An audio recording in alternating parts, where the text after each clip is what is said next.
Hello everyone, kindly একটু আমাকে জানাবেন আমার কথা আপনারা শুনতে পাচ্ছেন কিনা, ঠিক আছে, এবং স্ক্রিন পরিষ্কার দেখতে পাচ্ছেন কিনা।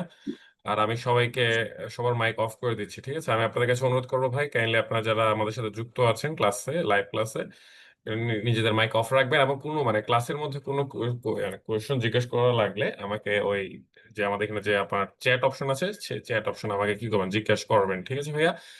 আর চেষ্টা করুন যে ক্লাসটা পুরোটা মনোযোগ দিয়ে করার জন্য ক্লাস, কারণ এটা খুবই বেসিক এবং ফান্ডামেন্টাল লেভেলের ক্লাস। এই ক্লাসগুলো যদি আপনি করেন তাহলে দেখবেন যে আপনার ইংরেজি বেসিক একটু একটু করে কি হচ্ছে আপনার বৃদ্ধি পাচ্ছে, ঠিক আছে। খুবই গুরুত্বপূর্ণ কিছু ক্লাস। তাহলে আমরা ক্লাস শুরু করে দিই, ঠিক আছে। আর একটু ধীরে সুস্থে শুরু করি, তাহলে যারা এখনো যুক্ত হয় নাই তারা আমাদের সাথে যুক্ত হয়ে যেতে পারবে, ঠিক আছে। তো অনেকে আমার একটা কথা বলে যে ভাইয়া, আহ, আমি লিখতে পারি না, কি বলে আপনার ইংরেজিতে লিখতে পারি না, ঠিক আছে। ইংরেজিতে লিখতে না পারার কারণ হচ্ছে কি, মানে তিনি বাণী লিখতে পারেন না। যেমন আমরা বাংলা যে কোনো কিছু আসলে আমরা বাণী লিখতে পারি, তাই না। যদি আপনাকে যদি ইনস্ট্রাকশন দেওয়া হয় বা আমি আগে থেকে যদি বলে রাখি যে এরকম আননোন কোন টপিকে বা আনকমন কোন টপিকে যদি প্রশ্ন আসে আপনি লিখে দেবেন এইভাবে এইভাবে। বাংলা ক্ষেত্রে আমাদের সমস্যাটা হয় না, আমাদের সমস্যাটা হয় ইংরেজি ক্ষেত্রে। আমরা ইংরেজি কি করতে পারি না ভাই, লিখতে পারি না। তো মূলত সেটার জন্য কিন্তু আসলে আমাদের এই কোর্সটা লঞ্চ করা, বুঝতে পারছেন তো। বাজারে অনেকগুলা কোর্স আছে, এটা কোনো সন্দেহ নাই। ফ্রি রাইটিং এ অনেক প্রকারে অনেকভাবে শেখানো হয়।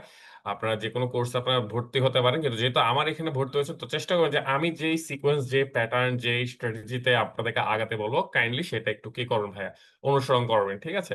মানে আমি সবচেয়ে ইজিয়েস্ট ওয়েতে আপনাদেরকে শেখানোর চেষ্টা করবো যে কিভাবে কি লিখতে হয়। এগুলো লিখতে হয় সবচেয়ে ইজিয়েস্ট ওয়ে, কোনো কঠিন কিছু না। এবার এটা ভাবার কোনো ইয়া নাই যে ভাইয়া যেগুলো পড়াচ্ছিল মনে হয় মাথার উপর দিয়ে যাচ্ছে বা যাবে। একটু জাস্ট মনোযোগ দিবেন। আর রেকর্ড ক্লাসগুলো তো অবশ্যই আমাদের মানে ক্লাস রেকর্ড গুলো তো আমাদের আপলোড দেওয়া হয়।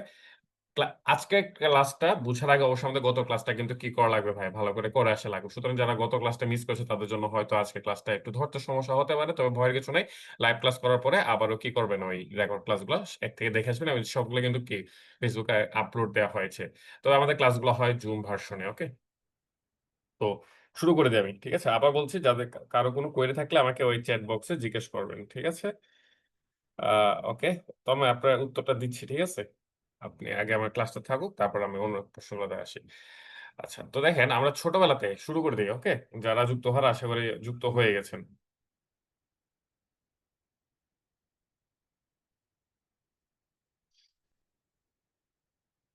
ওকে, তাহলে দেখেন আমরা ছোটবেলাতে দেখেন তো এরকম একটা কম্পোজিশন পড়ে এসেছি না আমরা, যারা ছোটবেলায় ক্লাস 9 10 ইন্টার যারা পড়ালেখা করেছিলাম।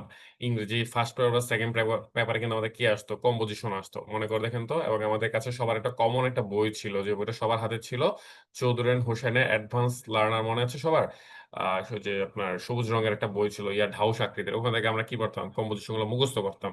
তো একটা কম্পোজিশন কিন্তু প্রায় পরীক্ষাতে আসতো, the season you like most, পরীক্ষাতে আসতো এটা, the season you like most. আপনি যখন অ্যান্সার করতেন তখন আপনি লিখতেন the season I like most, মনে করে দেখেন তো। তো এখন যেহেতু দেখেন আমি একটু আস্তে আস্তে বলি, তাহলে আরো বুঝতে সুবিধা হয় আপনাদের। দ্য সিজন, কি রে, হুম, minute,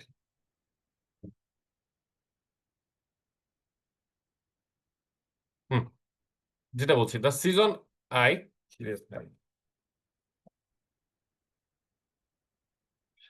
the season I like most, okay. এটা যখন আমরা করতাম, একটু দাঁড়ান।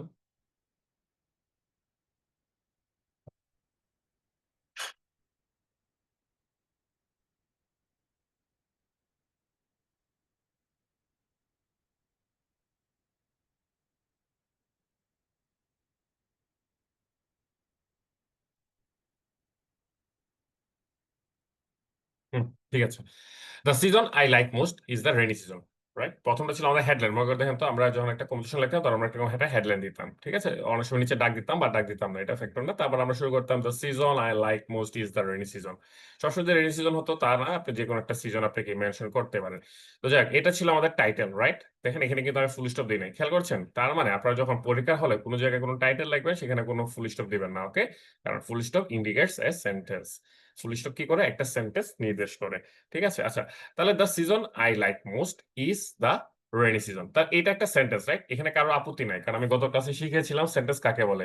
সাধারণত লাস্টে যদি একটা পাংচুয়েশন মার্ক হিসেবে যদি একটা কি থাকে, ফুল স্টপ থাকে, that indicates a sentence, right? তাহলে এটা অবশ্যই একটা সেন্টেন্স।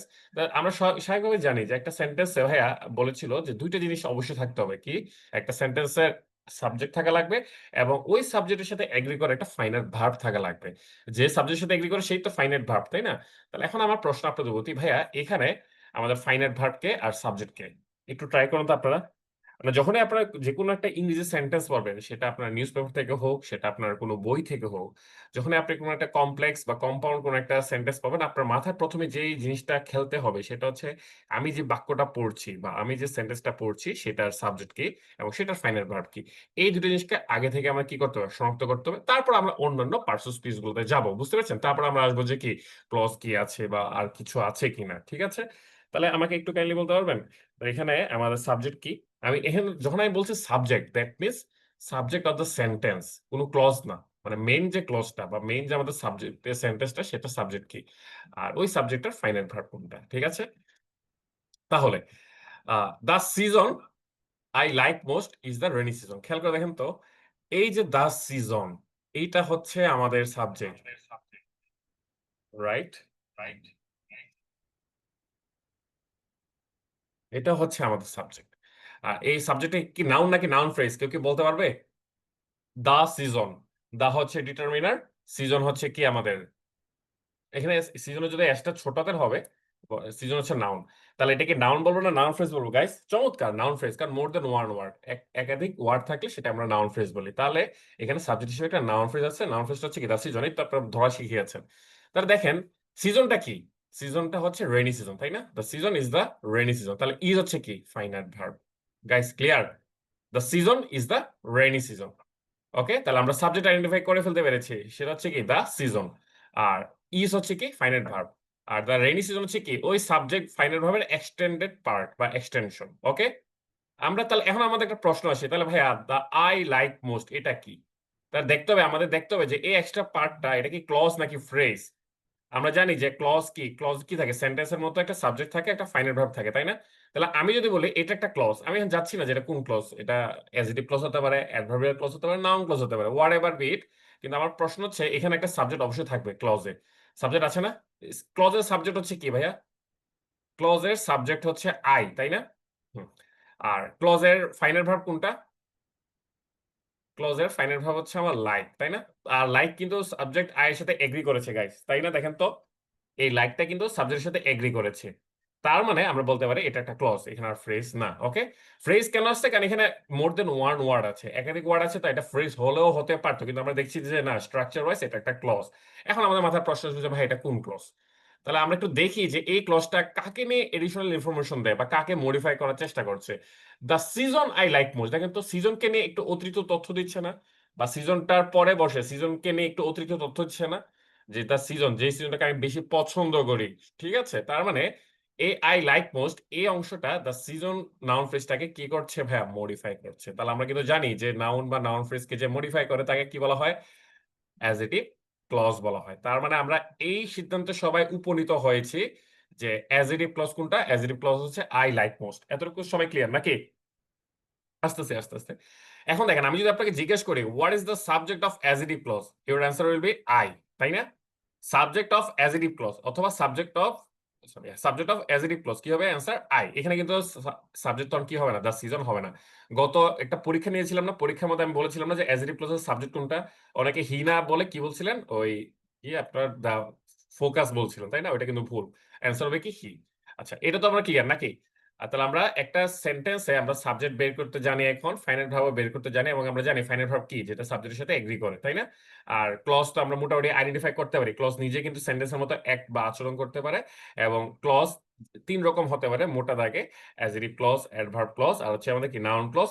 আমরা জানি যে যে ক্লজটা অ্যাজেটিভের ন্যায় আচরণ করে, অ্যাজেটিভের ন্যায় আচরণ করা মানে কি? যে নাউনকে মডিফাই করে, নাউন বা নাউন ফ্রেজকে। এখন একটা প্রশ্ন আসতে পারে যে আমরা জানি অ্যাজেটিভ, আবার বলছি গত ক্লাসে যেটা বলেছিলাম যে অ্যাজেটিভ যে নাউনটাকে মডিফাই করে তার আগেও বসতে পারে, পরেও বসতে পারে, রাইট?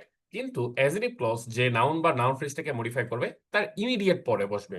যেমন দেখেন এখানে কিন্তু দ্য সিজনের ঠিক ইমিডিয়েট পরে বসেছে। তাহলে গত ক্লাসের এগুলো আমরা ক্লিয়ার, তাই না? হুম।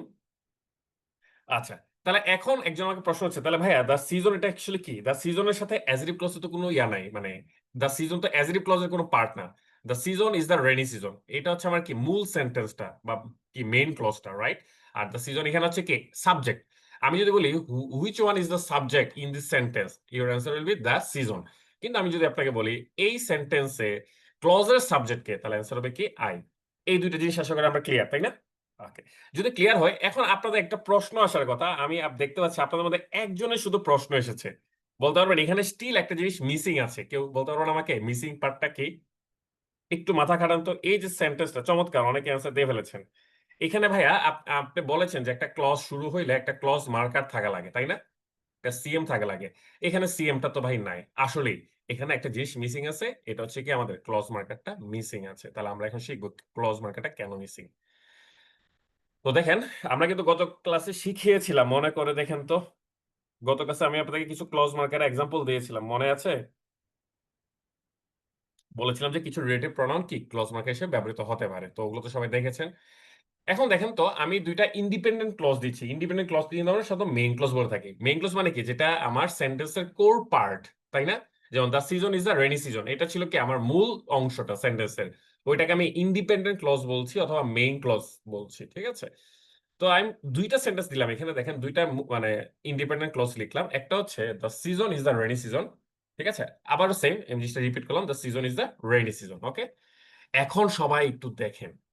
এখন আমরা জানি যে আমি আরেকটা ক্লজ আনতে যাচ্ছি। সেটা ধরেন আপনি ডিপেন্ডেন্ট ক্লজ একটা আনতে যাচ্ছি, যেটাকে আমরা অ্যাজেটিভ ক্লজ বলছি। দেখেন তো, আমি প্রথম ক্ষেত্রে একটা আনলাম, দ্যাট আই লাইক মোস্ট। দেখেন তো, এটা একটা কি ক্লজ না? এখানে দ্যাটটা হচ্ছে কি আমার ক্লজ মার্কার। বুঝতে পারছি আমরা? That I like most.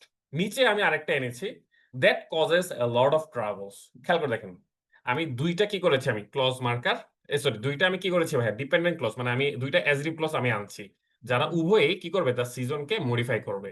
এই যে আমাদের মূল যে সাবজেক্টটা দ্য সিজন, দ্য সিজনকে আমি প্রথমে মডিফাই করবো কোনটা দিয়ে, এই নাম্বার ওয়ান ইয়াটা দিয়ে, আমার অ্যাজরিভ ক্লজটা দিয়ে, দ্যাট আই লাইক মোস্ট। তাহলে আমার এখানে কি বসে, স্ট্রাকচার ওয়াইজ কি বসে, সিজনের পরে বসবে the season that I like most, তাই না? Is the rainy season. আর পরটাতে কি হবে, দ্য সিজন, তারপরে মডিফাই করছি কি, that causes a lot of travels, তাই না ভাইয়া? Lot of travels. আচ্ছা, এখন একটা জিনিস খেয়াল করেন।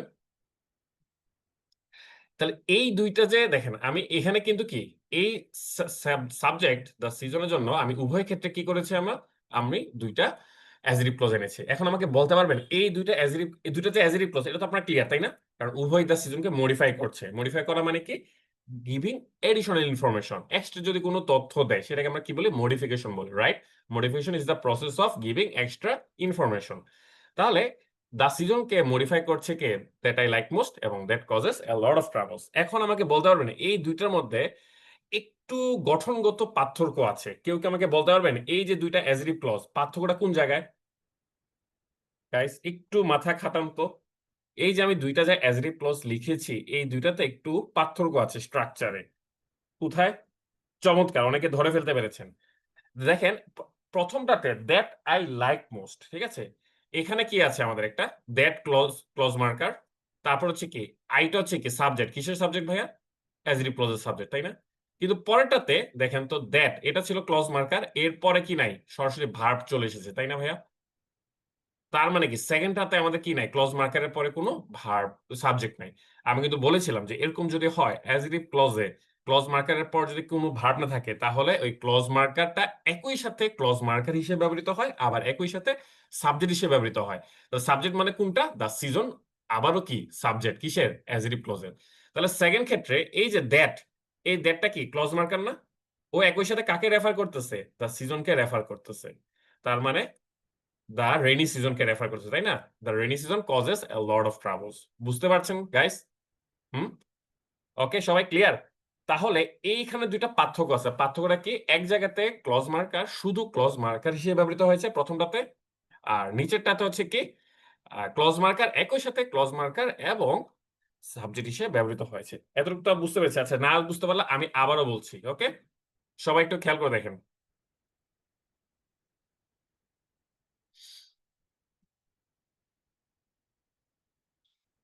দেখেন এটা হচ্ছে আমাদের মূল সেন্টেন্সটা, the season is the rainy season. Okay, তাই বললাম যে এইখানে আমাদের এই যে মূল সেন্টেন্স যেটা, এটার সাবজেক্ট কোনটা, এটা না দ্য সিজন। আমি বললাম যে এই সিজনকে আমি মডিফাই করব, কারণ আমরা জানি যে নাউন বা নাউন ফ্রেজকে যদি মডিফাই করি তাহলে সেটাকে কি বলে, অ্যাজেটিভ ক্লজ বলে। তাহলে আমি দুইটা অ্যাজেটিভ ক্লজ আনছি, দেখেন এই যে দুইটা অ্যাজেটিভ ক্লজ আমি লিখলাম এখানে, দ্যাট আই লাইক মোস্ট, আরেকটাতে লিখলাম that causes a lot of travels. Okay, এই দুইটা কাকে মডিফাই করছে, দা সিজনকে মডিফাই করছে, ঠিক? তাহলে আমি যদি বসাই, তাহলে দা সিজন, সিজনের উপর, সিজনের পর কি লিখবো আমি, দ্যাট আই লাইক মোস্ট, তাই না? বুঝতে পারছেন? আর সেকেন্ডটাতে কি, সেকেন্ডটাতে আমি লিখবো দ্য সিজন, এটাকে মডিফাই করবো এই ক্লজটা দিয়ে, that causes a lot of travels.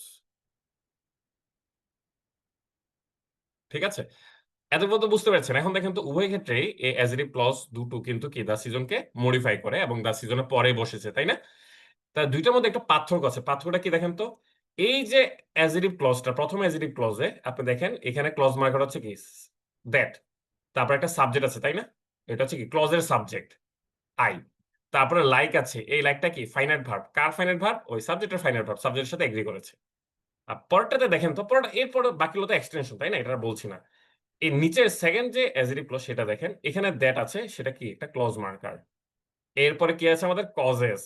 খেয়াল করে দেখেন তো, ক্লজ মার্কার এরপরে কি কোনো সাবজেক্ট নাই, এটাই হচ্ছে প্রথম অ্যাজেটিভ ক্লজের সাথে দ্বিতীয়টা পার্থক্য। সরাসরি কি দিয়েছে আমাদের, একটা ফাইনাল ভার্ব দেয়া আছে, তারপরে তো extension part A lot of verb. তাহলে দুইটার মধ্যে মিসিংটা দেখেছেন? তাহলে আপনি বলতে পারেন না যে ভাইয়া তাহলে এখানে সাবজেক্টটা কোথায়। উত্তর হচ্ছে এই দ্যাট একই সাথে সাবজেক্ট হিসেবেও কি করবে, কাজ করবে। বুঝতে পারছেন? এবং এই দ্যাট কাকে নির্দেশ করতেছে, দ্য সিজনকে নির্দেশ করতেছে। তার মানে এখানে অ্যাকচুয়াল সেন্টেন্সটা হচ্ছে এটা, the season causes a lot of troubles। বুঝতে পেরেছেন? তাহলে দুইটার মধ্যে পার্থক্যটা কি সবাই বুঝতে পেরেছেন ভাইয়া?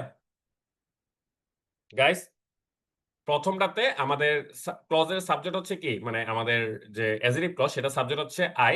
দ্বিতীয়টাতে ক্লজের সাবজেক্ট হচ্ছে কি ক্লজ মার্কার নিজেই, that means that.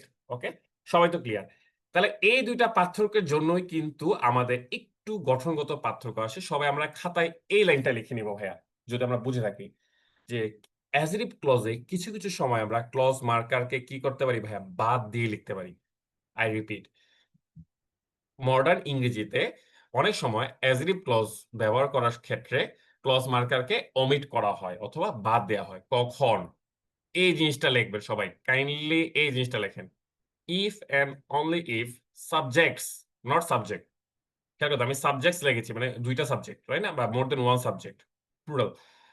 If and only if subjects of DC, DC মানে কি ভাইয়া, ডিপেন্ডেন্ট ক্লজ মানে অ্যাজেটিভ ক্লজ, তাই না? না বুঝেন তাহলে আমি এটা এইভাবে লেখেন, ডিসি না লিখে আপনারা লেখেন অ্যাজেটিভ ক্লজ। যে সাবজেক্ট অফ অ্যাজেটিভ ক্লজ আর ইন্ডিপেন্ডেন্ট ক্লজ মানে কি, আমাদের মেইন যে সেন্টেন্সটা বা মেইন যে ক্লজটা, ঠিক আছে? তাহলে মেইন ক্লজের সাবজেক্ট মানে হচ্ছে সেন্টেন্সের সাবজেক্ট, আর ক্লজের সাবজেক্ট মানে অ্যাজেটিভ ক্লজের সাবজেক্ট যদি ডিফারেন্ট হয়, মানে ভিন্ন রকম হয়, ইন দ্যাট কেস আমরা কি করতে পারি ভাইয়া, ক্লজ মার্কারটাকে বাদ দিতে পারি। এবার কি সবাই অ্যান্সার পেয়ে গেছেন গাইস? দেখেন তো, যদি সবাই অ্যান্সারটা পেয়ে যান, তা দেখেন তো আমি যদি শুরুতে চলে যাই, the season I like most is the rainy season, এখানে কি ছিল বলতে পারবেন মিসিং পার্টটা? দ্য সিজনের পরে একটা ক্লজ মার্কার ছিল, অ্যাকচুয়ালি অ্যাজেটিভ ক্লজের clause marker, that I like most, তাই না ভাইয়া? বা হুইচ আই লাইক মোস্ট। কেন এখানে ইয়াটা বাদ গেছে, ক্লজ মার্কারটা বাদ গেছে বলতে পারবেন? কারণ হচ্ছে দেখেন এইটা ছিল আমাদের কি সাবজেক্ট, কিসের সাবজেক্ট, দ্য সিজনটা মূল সেন্টেন্সের সাবজেক্ট। আর ক্লজের সাবজেক্ট কি ছিল, আই ছিল। দুইটা ভিন্ন রকম না ভাইয়া? দুইটা ভিন্ন রকম না? তো দুইটা যদি দুইটা সাবজেক্ট যদি ভিন্ন রকম হয়, তখন আমরা কি করতে পারি, অ্যাজেটিভ ক্লজের ক্লজ মার্কারটাকে বাদ দিতে পারি। ক্লিয়ার? সবাই কি এতক্ষণ আমরা বুঝতে পেরেছি? তাহলে ছোটবেলায় আমরা যে জিনিসটা পড়ে এসেছি, the season I like most is the rainy season, এটা কি কারেক্ট নাকি ইনকারেক্ট? উত্তর হচ্ছে কারেক্ট। তার মানে মডার্ন ইংরেজিতে অ্যাজেটিভ ক্লজ লেখার ক্ষেত্রে কিছু কিছু সময় আমরা ক্লজ মার্কারকে ওমিট করতে পারি বা বাদ দিতে পারি, তখন যদি আমাদের মূল যে সাবজেক্ট এবং ক্লজের যে সাবজেক্ট দুটো যদি কি হয়, ভিন্ন হয়। ওকে, উত্তর পাবেন ভাই, ক্লাসে ক্লাসে শুরু হয়েছে, আপনারা প্রত্যেকটা প্রশ্ন উত্তর পাবেন, আমি জানি আপনারা কি কি প্রশ্ন করবেন। ঠিক আছে, সবাই যদি আমরা এইটা ক্লিয়ার হই, তাহলে আমরা একটা জিনিস ক্লিয়ার হয়ে গেলাম যে মডার্ন ইংরেজিতে আমরা অনেক সময় অ্যাজেটিভ ক্লজের ক্ষেত্রে ক্লজ মার্কারকে দেই না।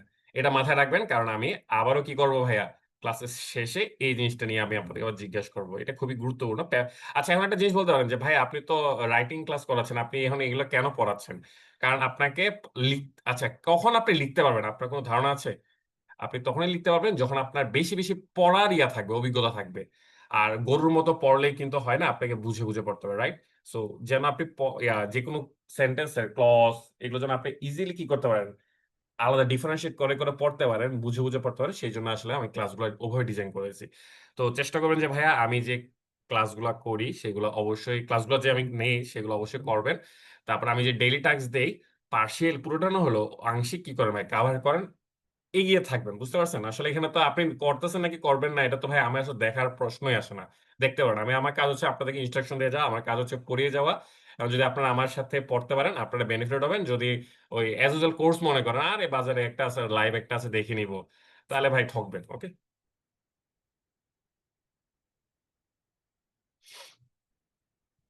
উম আচ্ছা, আসি।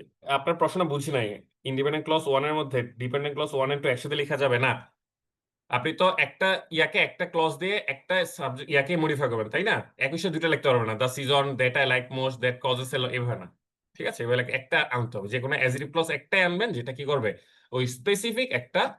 একদম ভালো প্রশ্ন করেছে একজন, যে ভাই আমি একটা ইয়াকে কি বলে আপনার একটা নাউন বা নাউন ফ্রেজকে আমি কি একাধিক ইয়াতে মডিফাই করতে পারবো কিনা। তো সাধারণত একটা অ্যাজেক্টিভ ক্লজ দিয়ে আমরা কি করি, একটা নাউন বা নাউন ফ্রেজকে মডিফাই করে থাকি একই সময়ে। ওকে। না, এটা আমরা ভাই লিখি না, সাধারণত লিখা যায় মানে যে মানে এটাকে সুন্দর লাগে না, ঠিক আছে, গ্রামাটিক্যাল এটা অ্যাকসেপ্টেবল হলেও মানে আসলে এটা কি মানে শোভা পায় না। ওকে, তাহলে আমরা এত কমপ্লেক্সে না যাই, আমরা জাস্ট মূল জিনিসটাতে ফোকাস থাকি। এখন আমরা আপনাদের একটা গুরুত্বপূর্ণ গুরুত্বপূর্ণ একটা প্রশ্নের উত্তর দিব ভাই, সেটা হচ্ছে রেস্ট্রিকটিভ ক্লজ এবং নন রেস্ট্রিকটিভ ক্লজ। ঠিক আছে, এইটা নিয়ে সবাই একটু ভালো করে বুঝবেন। ঠিক আছে, এবং ক্লাস মানে এইটা শেষে আমি আপনাদেরকে যে ইনস্ট্রাকশনটা দিব সেই ইনস্ট্রাকশন মোতাবেক আপনারা আপনারা খাতায় লিখবেন।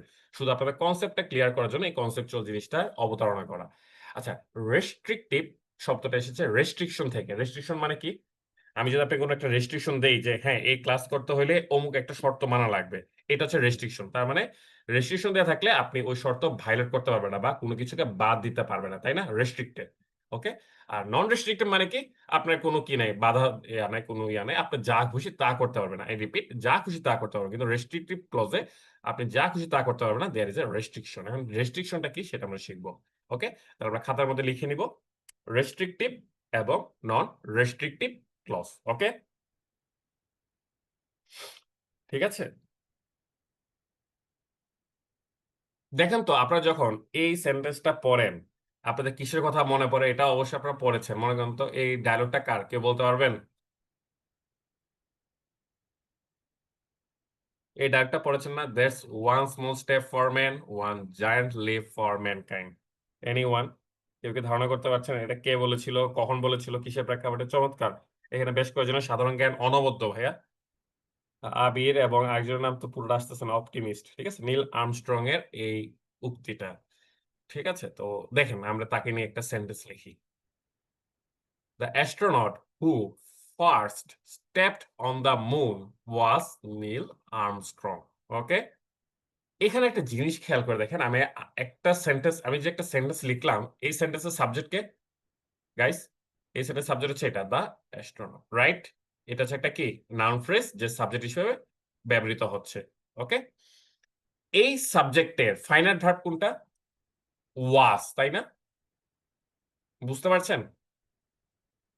আর নীল আর্মস্ট্রং এটা হচ্ছে আমাদের কি অবজেক্ট নাকি কমপ্লিমেন্ট, কেউ বলতে পারবেন? নীল আর্মস্ট্রং এটা অবজেক্ট নাকি কমপ্লিমেন্ট?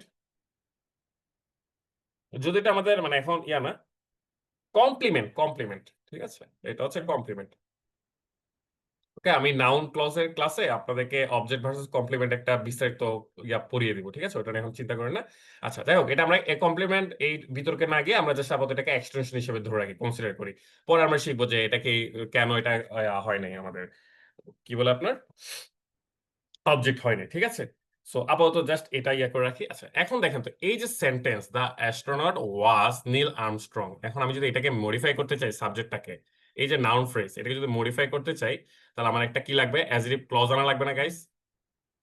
অ্যাজেক্টিভ ক্লজ আনা লাগবে। দেখেন তো এখানে আমার কি দেয়া আছে, হু ক্লজ মার্কার দিয়ে আমি কি করেছি, একটা ক্লজের অবতারণা করেছি, হু স্টেপড অন দ্য মুন। ঠিক আছে, ক্লিয়ার গাইস, বুঝতে পারছেন? এখানে হু হচ্ছে আমাদের কি ক্লজ মার্কার, আর এই স্টেপড অন, এই স্টেপটা হচ্ছে কি আমাদের ফাইনাইট ভার্ব। ওকে, বাকিগুলো আমরা এখন আলোচনা আসতেছি না, জাস্ট আমরা এখন এই ক্লজের সাবজেক্ট, সরি এই ক্লজের সাবজেক্টকে, তাহলে ভাইয়া এই হু কিন্তু কাকে রেফার করতেছে ভাইয়া, এই যে নাউন ফ্রেজটাকে রেফার করতেছে, তাই না? বুঝতে পারছেন? তার মানে এখানে ক্লজ মার্কার একই সাথে ক্লজ মার্কার এবং একই সাথে কি নাউন হিসেবে ব্যবহৃত হয়েছে। ওকে, বুঝতে পেরেছেন? ফার্স্ট কিন্তু ইয়া না ভাইয়া। আচ্ছা, তো এতটুকু যদি আমরা বুঝতে পারি গাইস, এখন আমার একটা প্রশ্ন, যে আমি যদি এই সেন্টেন্সটা, খেয়াল করুন সবাই, এই সেন্টেন্সটা আমি কি ভাইয়া ইয়ে বাদ দিয়ে লিখতে পারবো?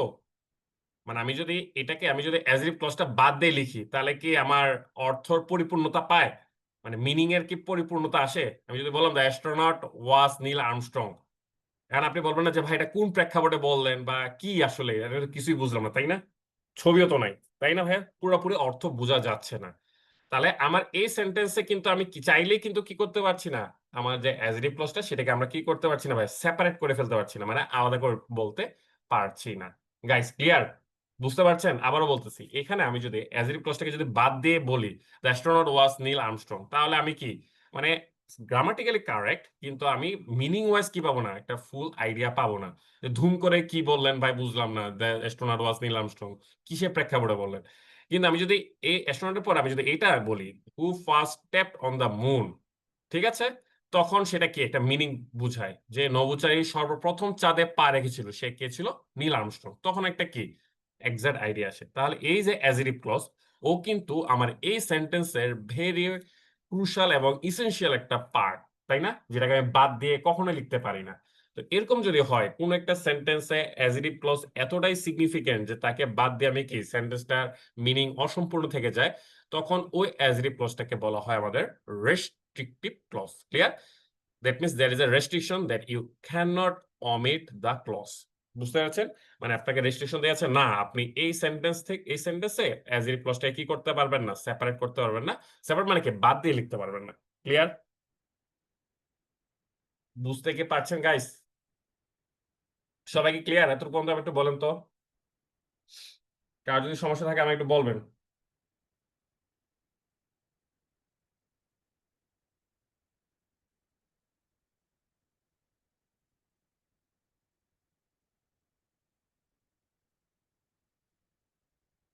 ওকে, সবাই কনফিউশন ক্লিয়ার করে নিবে ভাই, ফার্স্ট না। আচ্ছা, এত আগে বুঝি, তারপর আমরা বাকিগুলোতে আসতেছি, এক্সটেনশন পার্ট বাকিগুলোতে আসছি। ওকে, আচ্ছা, আপনারা দেখেন তো একটু, এইটা দেখেন, আরেকটা সেন্টেন্স আমি দেখি। এখন আমি আপনাদের যদি প্রশ্ন করি, যদি এটা পরীক্ষায় কখনো আসে নাই, আচ্ছা আমাকে কে বলতে পারবেন চন্দ্র বিজয় কত তারিখ হয়েছিল? জিকে, চন্দ্র, মানে চন্দ্র বিজয়, এই যে আমি যেটা কথা বলছি, নীল আর্মস্ট্রং, বাজ অলড্রিন, ঠিক আছে, এরা কখন চন্দ্র বিজয় করেছিল এবং তাদের মিশনের নাম কি ছিল? এগুলো কিন্তু একটা কমন জিকে, পরীক্ষাতে প্রায় আসে।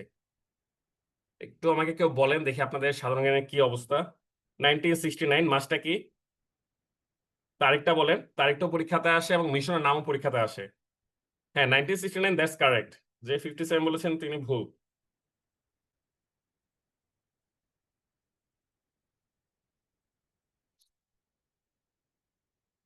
যদি আমি ভুল না করে থাকি ভাইয়া, চন্দ্র বিজয় হয়েছিল 20 জুলাই, রাইট?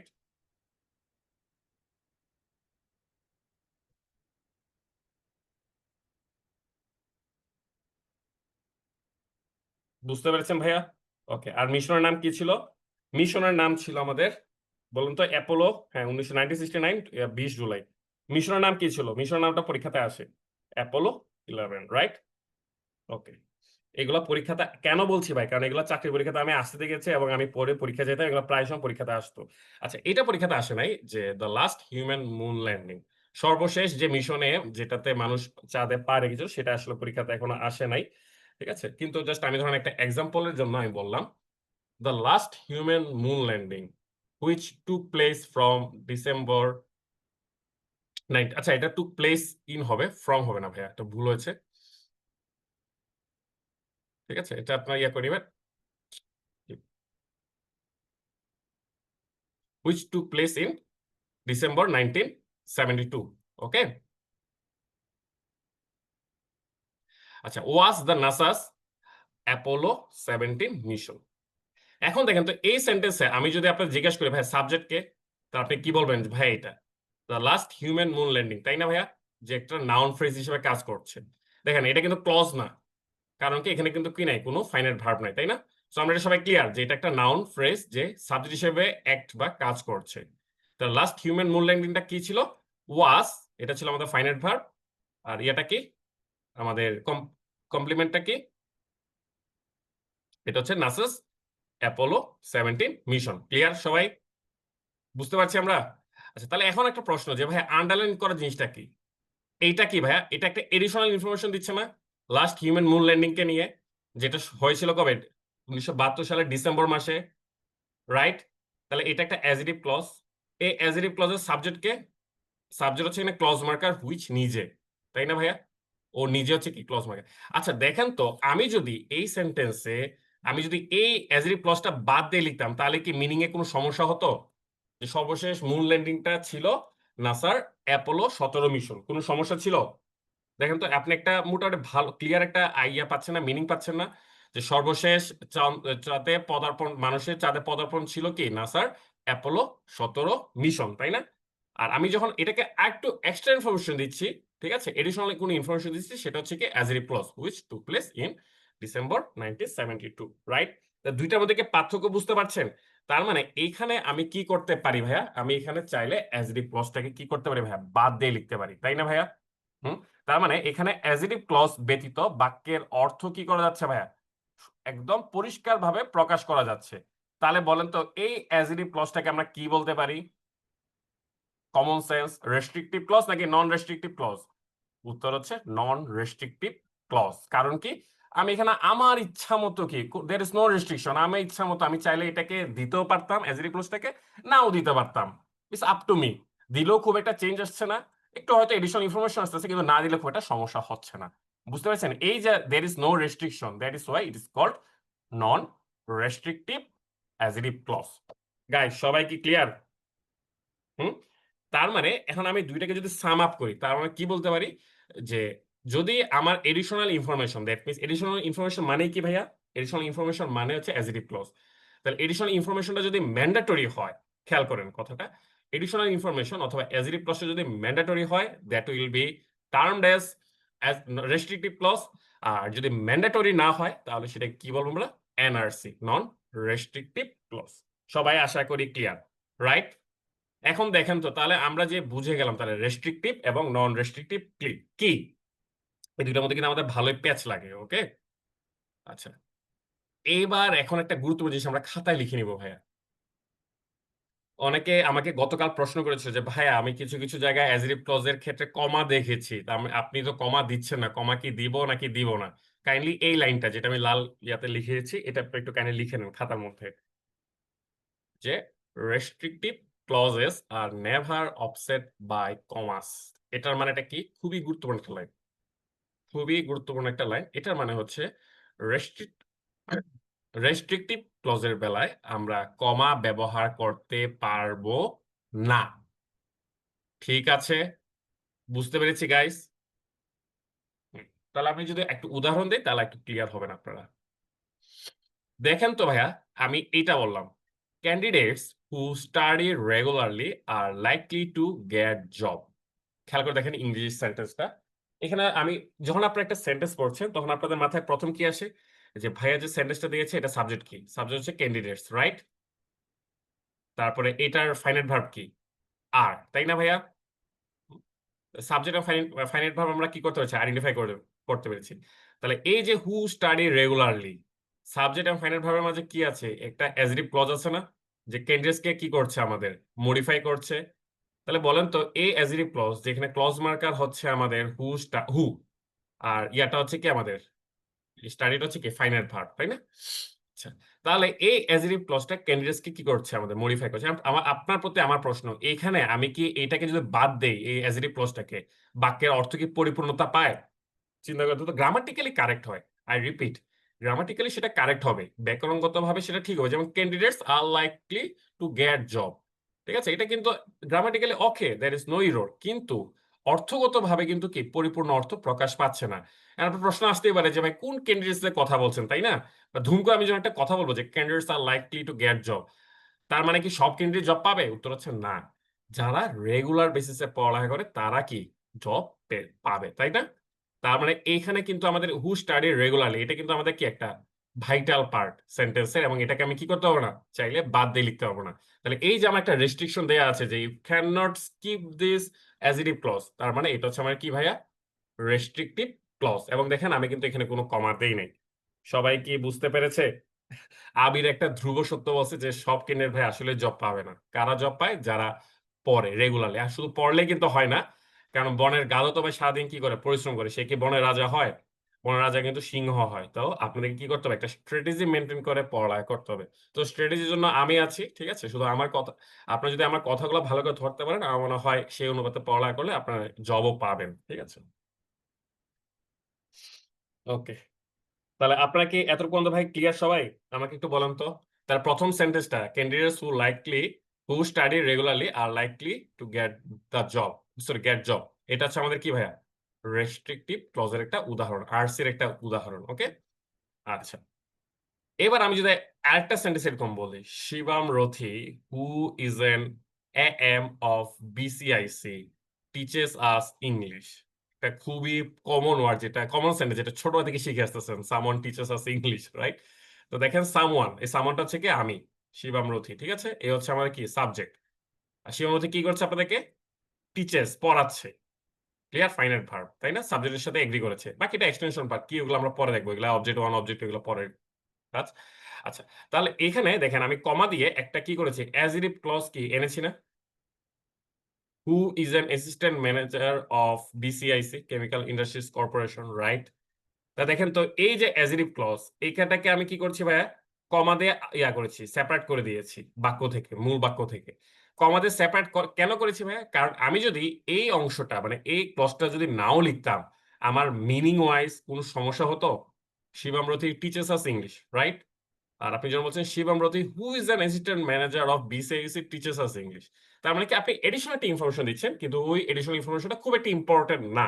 তার মানে আপনি যদি ওইটা নাও বলতেন, খুব একটা সমস্যা হয় না মিনিং এ। ক্লিয়ার? বুঝতে পেরেছেন? বুঝতে পেরেছেন ভাইয়া? ক্লিয়ার? ওকে, ফাইন।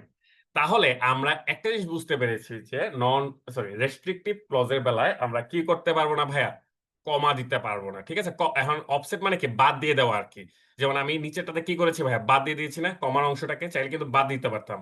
যেটা এনআরসির উদাহরণ, নন রেস্ট্রিকটিভ ক্লজ এর উদাহরণ। আমি চাইলে কি এটাও বলতে পারতাম যে Shivam Rathi teaches us English. মানে কমার এই অংশটা আমরা কি টোটালি বাদ দিয়েও কি বলতে পারতাম। এতে মিনিং এ কোনো মানে মিনিং এ খুব একটা বড় পরিবর্তন আসে না। মানে ইনকমপ্লিট থেকে যায় না মিনিংটা। কিন্তু প্রথমটাতে কিন্তু একটা ইনকমপ্লিটনেস থেকে যায়। যে আপনারা যেটা বলেন সব ক্যান্ডিডেট তো আর জব পাবে না ভাইয়া, তাই না? নিশ্চয়ই এখানে আরো কিছু কিছু কথা আছে আগে পরে, হয় আগের সেন্টেন্সে বা পরের সেন্টেন্সে। এখন যেহেতু আমি একটা সিঙ্গেল সেন্টেন্স বলছি, সেই কারণে আমি ক্যান্ডিডেটস এর পরে শর্তটা দিয়ে দিয়েছি যে হু স্টাডি রেগুলারলি। তার মানে আপনারা বুঝতে পেরেছেন কমা কখন ইউজ করতে হয়? উত্তর হচ্ছে কমা এনআরসি, নন রেস্ট্রিকটিভ ক্লজের বেলায় আমরা কি করব, ব্যবহার করব।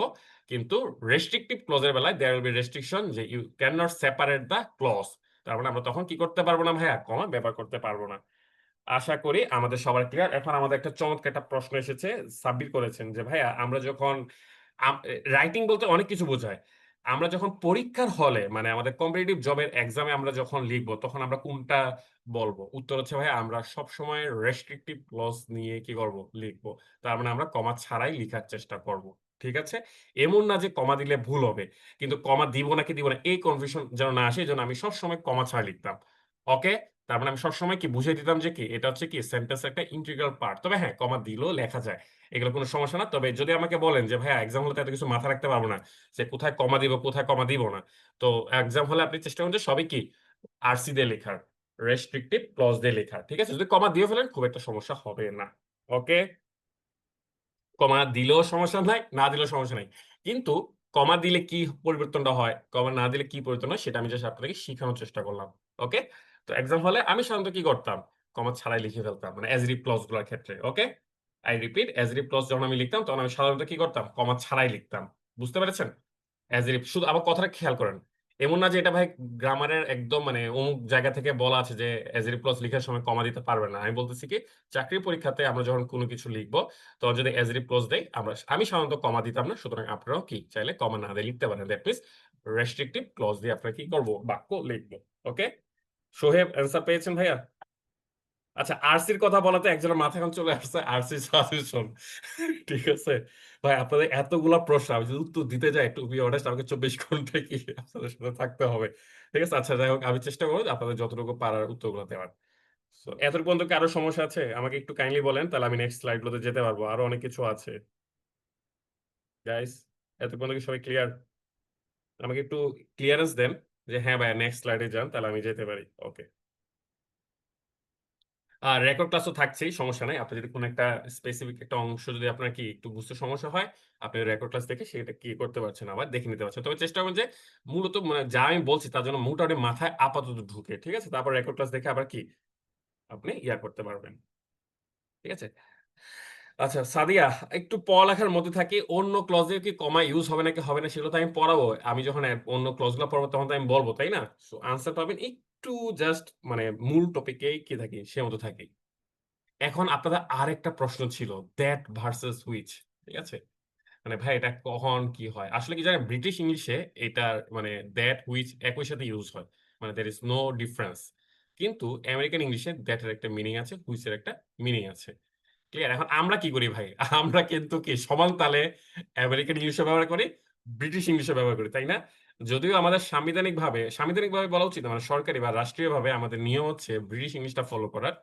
খেয়াল করে দেখেন আমাদের যে নিয়ম সেটা হচ্ছে আমরা ব্রিটিশ ইংলিশ থেকে যেহেতু আমরা যেহেতু ব্রিটিশ কলোনি ছিলাম, তো আমাদের নিয়ম হচ্ছে ব্রিটিশ ইংলিশটা কি করা? ফলো করা। তবে মানে মডার্ন ইংলিশে আসলে ওই স্পেসিফিক কোনো ইংলিশটাকে আমরা ফলো করি না। আমরা সাধারণত কি আসল কথা হচ্ছে আমেরিকান ইংলিশটা কিন্তু ব্রিটিশ ইংলিশের উপর একটু কি নিচ্ছে ভাই? জায়গা দখল করে নিচ্ছে। তো হোয়াটএভার আমরা কিন্তু আমাদের বাংলাদেশ কিন্তু কি বাংলাদেশ না, মানে আমাদের যে ইংলিশটা সেটাকে কি বলে সবাই জানেন? এটা কিন্তু আমাদের ইন্ডিয়ান ইংলিশ বলে। সবাই জানেন কিনা জানি না। মানে আমাদের দেশে যে ইংরেজিটা প্রচলিত সেটাকে ব্রিটিশ বা আমেরিকানরা ইন্ডিয়ান ইংলিশ হিসেবে কি করে? অভিহিত করে থাকে। ইংলিশে তো অনেকগুলা আছে, টাইপ আছে। American English, British English, Australian English, তাই না? তো আমাদের এই রিজন ইংলিশটাকে ওরা ইন্ডিয়ান ইংলিশ বলে। হোয়াটএভার। সো ওরা জানে যে মানে এই সাবকন্টিনেন্টের মানুষ যখন ইংরেজি ব্যবহার করে তখন তারা আমেরিকান, ব্রিটিশ ২ টাকে ব্লেন্ড করে কি করে ব্যবহার করে। ঠিক আছে ভাইয়া? ওকে। তাহলে এখন আমরা চলে আসবো যে দ্যাট আর হুইচ। তাহলে একটু আগে যে পড়াইলাম সেটার সাথে যোগসূত্র আছে। অনেকে অ্যান্সার দিয়ে ফেলতে পারছে। চমৎকার। তো আপনারা যেটা বলছেন যে দ্যাট বা আমি আবার বলছি ব্রিটিশ ইংলিশে ২ টাই কি সেম জিনিসই বোঝায়। তবে আমেরিকান ইংলিশে দ্যাট এর একটা আলাদা মাহাত্ম্য আছে। সেটা আমরা দেখব। দেখেন কি বলছে ভাইয়া? ইন আমেরিকান ইংলিশ, প্রথমটা খেয়াল করবেন। In American English that is used to introduce restrictive clauses. খেয়াল করেছেন? তার মানে আমরা দ্যাট কে কখন ব্যবহার করব? এই ক্লজ মার্কার দ্যাট এটাকে আমরা রেস্ট্রিকটিভ ক্লজে ব্যবহার করব। বুঝতে পেরেছেন? হুম? আর হুইচ কোথায় ব্যবহার করব? নন রেস্ট্রিকটিভ ক্লজেস। এটা কোথায়? আমেরিকান ইংলিশে। ঠিক আছে? এটা কিন্তু এমন না যে ব্রিটিশ ইংলিশে, এটা ব্রিটিশ ইংলিশে কিন্তু ২ টাই সাইমালটেনিয়াসলি ব্যবহৃত হয়। ঠিক আছে? যেমন আমি দেখুন শুরুতে বলেছিলাম, "the season that I like most" খেয়াল করেছেন? তাহলে আমি কিন্তু দেখেন একটু আবার ১ম সেন্টেন্সে যান। "The season that I like most" আমি কি যদি এটা বলতাম the season is the rainy season, তাহলে একটা ভাই অর্থের একটা অপূর্ণতা থেকে যেত না? যে ভাই ধুম করে কি বললেন উইথআউট এনি কনটেক্সট, মানে কোন কনটেক্সট ছাড়া বললেন the season is the rainy season. কনটেক্সটটা কি? চাই না? তাই না? তো কনটেক্সট হচ্ছে কি দ্যাট আই লাইক মোস্ট। যে সিজনটাকে আমি সবচেয়ে বেশি পছন্দ করি সেটা হচ্ছে কি রেইনি সিজন। তার মানে কি এটা কিন্তু বাক্যের একটা কি ভাই এসেনশিয়াল পার্ট। এটাকে আমি কি করতে পারি না চাইলেই মনের ইচ্ছামত সেপারেট করতে পারি না, বাদ দিতে পারি না, অফসেট করে দিতে পারি না। তার মানে ভাইয়া এটা কি রেস্ট্রিকটিভ ক্লজ। আর রেস্ট্রিকটিভ ক্লজে আমেরিকানরা কি ব্যবহার করে? ক্লজ মার্ক হিসেবে দ্যাট ব্যবহার করে, রাইট? আর ব্রিটিশরা কিন্তু এখানে আবার হুইচ ব্যবহার করতে পারতো। The season which I like most. বুঝতে পারছেন কথাটা? ক্লিয়ার? ওকে। এখন দেখেন তো আমি তাহলে নন রেস্ট্রিকটিভ ক্লজ একটা উদাহরণ দিই। দ্য রেইনি সিজন এটা আমাদের সাবজেক্ট, যেটা নাউন ফ্রেজ। এটা হচ্ছে একটা clause. Which is my most favourite season. দেখেন এই যে ফেভারিট যে বানানটা লিখেছি এটা কিন্তু ব্রিটিশ ইংলিশের বানান। খেয়াল করছেন? এটা কিন্তু ব্রিটিশ ইংলিশে বলেন। আমেরিকান ইংলিশে কিন্তু কি করে? ইউটা ব্যবহার করে না। সুতরাং আপনারা এগুলো নিয়ে একদমই চিন্তা করবেন না যে আপনি আমেরিকান ইংলিশ লিখবেন নাকি ব্রিটিশ ইংলিশ লিখবেন। যেটা মাথায় আসে সেটা লিখে দিবেন। কারণ কি ওরা মানে এটা অ্যাকসেপ্টেড যে ইন্ডিয়ান সাবকন্টিনেন্টে ইন্ডিয়ান যে ইংলিশটা মানে আমাদের দেশ, পাকিস্তান এবং ইন্ডিয়া এই রিজিয়নের মানুষ সাধারণত কি ২ টাকে ব্লেন্ড করে ব্যবহার করে। ঠিক আছে? সো এখানে কোনো গ্রামাটিক্যাল কোনো এরর হবে না। এমন না যে আমেরিকান ইংলিশ লিখলে আপনার নাম্বার কাটা যাবে। Okay? So which is my favourite season is characterised by heavy rainfall. তা দেখেন তো, আমি যদি শুধু এটা বলতাম গাইস, সবাই একটু বলেন তো। হ্যাঁ, ট্রাম্পের এই যে আপনি কি ট্রাম্পের কথা বলছেন না? ট্রাম্পের আসলে কি দরকার? ট্রান্সলেটর দরকার। হ্যাঁ। ট্রাম্প এই যে ইয়াকে দেখেন নাই যে নরেন্দ্র এই যে স্বামী বিবেক একটা ইয়া আছে গত টার্মের, স্বামী বিবেকানন্দকে উচ্চারণ করতে পারতেছে না। সে যেন কি এটা বলছে। পরে ইন্ডিয়ান ওই যে মোদি তাকে কি বললো? ডোনাল্ড ট্রাম্প বললো উল্টা করে। যাই হোক, ওগুলো পরে হিসাব, আমরা পড়ালেখাতে ফিরে আসি। নন রেস্ট্রিকটিভ ক্লজ এনআরসি একটা উদাহরণ দেখেন। দ্য রেইনি সিজন, এটা সাবজেক্ট। আমি বললাম যে the rainy season is characterised by heavy rainfall. এটাকে একটা পরিপূর্ণ একটা অর্থ দিচ্ছে না গাইস? আমি যদি এটা বলি the rainy season is characterised by heavy rainfall, তাই না? এটা যদি বলি তাহলে কিন্তু আমার একটা সেন্টেন্সের পুরো মিনিংটা চলে আসতেছে। এরপরে আমি চাইলে এডিশনাল ইনফরমেশন দিতেও পারি, নাও দিতে পারি, কোনো সমস্যা নাই, তাই না? তার মানে এখানে দেখেন এই যে কমা দিয়ে আমি যে হুইচ লিখেছি, এটা কি বোঝাচ্ছে ভাইয়া? এটা আমাদের নন রেস্ট্রিকটিভ ক্লজ বোঝাচ্ছে। মানে দেয়ার ইজ নো রেস্ট্রিকশন। আপনি চাইলে কি আপনার খুশি মতো এটাকে বাদ দিয়ে লিখতে পারেন, কমার অংশটাকে চাইলে সেন্টেন্সে ইনকর্পোরেট করতেও পারেন। এতটুকু পর্যন্ত কি ভাইয়া সবাই ক্লিয়ার হয়েছেন? যদি এতটুকু পর্যন্ত বুঝতে পারেন ভাইয়া, আমার মনে হবে যে আজকের ক্লাসের আপনারা 80% ধরতে পেরেছেন, বাকি 20% আমি একটু পরে পড়াবো। সবাই ক্লিয়ার? এগুলা কেন পারছি? এখন দেখবেন যে আপনাদের পত্রিকা পড়তে সহজ হবে। বুঝতে পেরেছেন? এতদিন তো আপনারা ধরেন পড়ে আসতেন, কিন্তু এখন আরো ক্লিয়ার আইডিয়া পাওয়ার কথা। আর আমি চেষ্টা করেছি খুবই সিম্পলিফাইড ভার্সনে আপনাদের কি বুঝানোর। ক্লিয়ার? ক্লজ ফ্রেজ দিয়ে কিন্তু ভাই চাইলে কিন্তু 6 মাসের কোর্সও করানো যায়। কিন্তু সেটা তো আপনি তো আর কি আপনি তো আর ওই যে সিএনএন এ কি কন্টেন্ট রাইটার হচ্ছেন না। আপনার কাজ হচ্ছে কি চাকরি পাওয়া। BCS written, bank written, IBS জবগুলো রিটেন আপনার কি করা, ক্র্যাক করা। এই টার্গেট আমরা পড়াচ্ছি। প্রত্যেকটা জিনিসই কিন্তু একটা টার্গেট থাকে। আমার পড়াগুলো শুধু এই চাকরি পরীক্ষা রিটেন গুলোর জন্যই কি অ্যাপ্লিকেবল। এখন আপনি যদি বলেন যে ভাই আমি আপনার কোর্সটা করে ডেইলি স্টারে কন্টেন্ট রাইটার হতে চাই, তাহলে বলবো যে ভাই আপনার মনে হয় আর একটু অ্যাডভান্স লেভেলের কোর্স করা উচিত।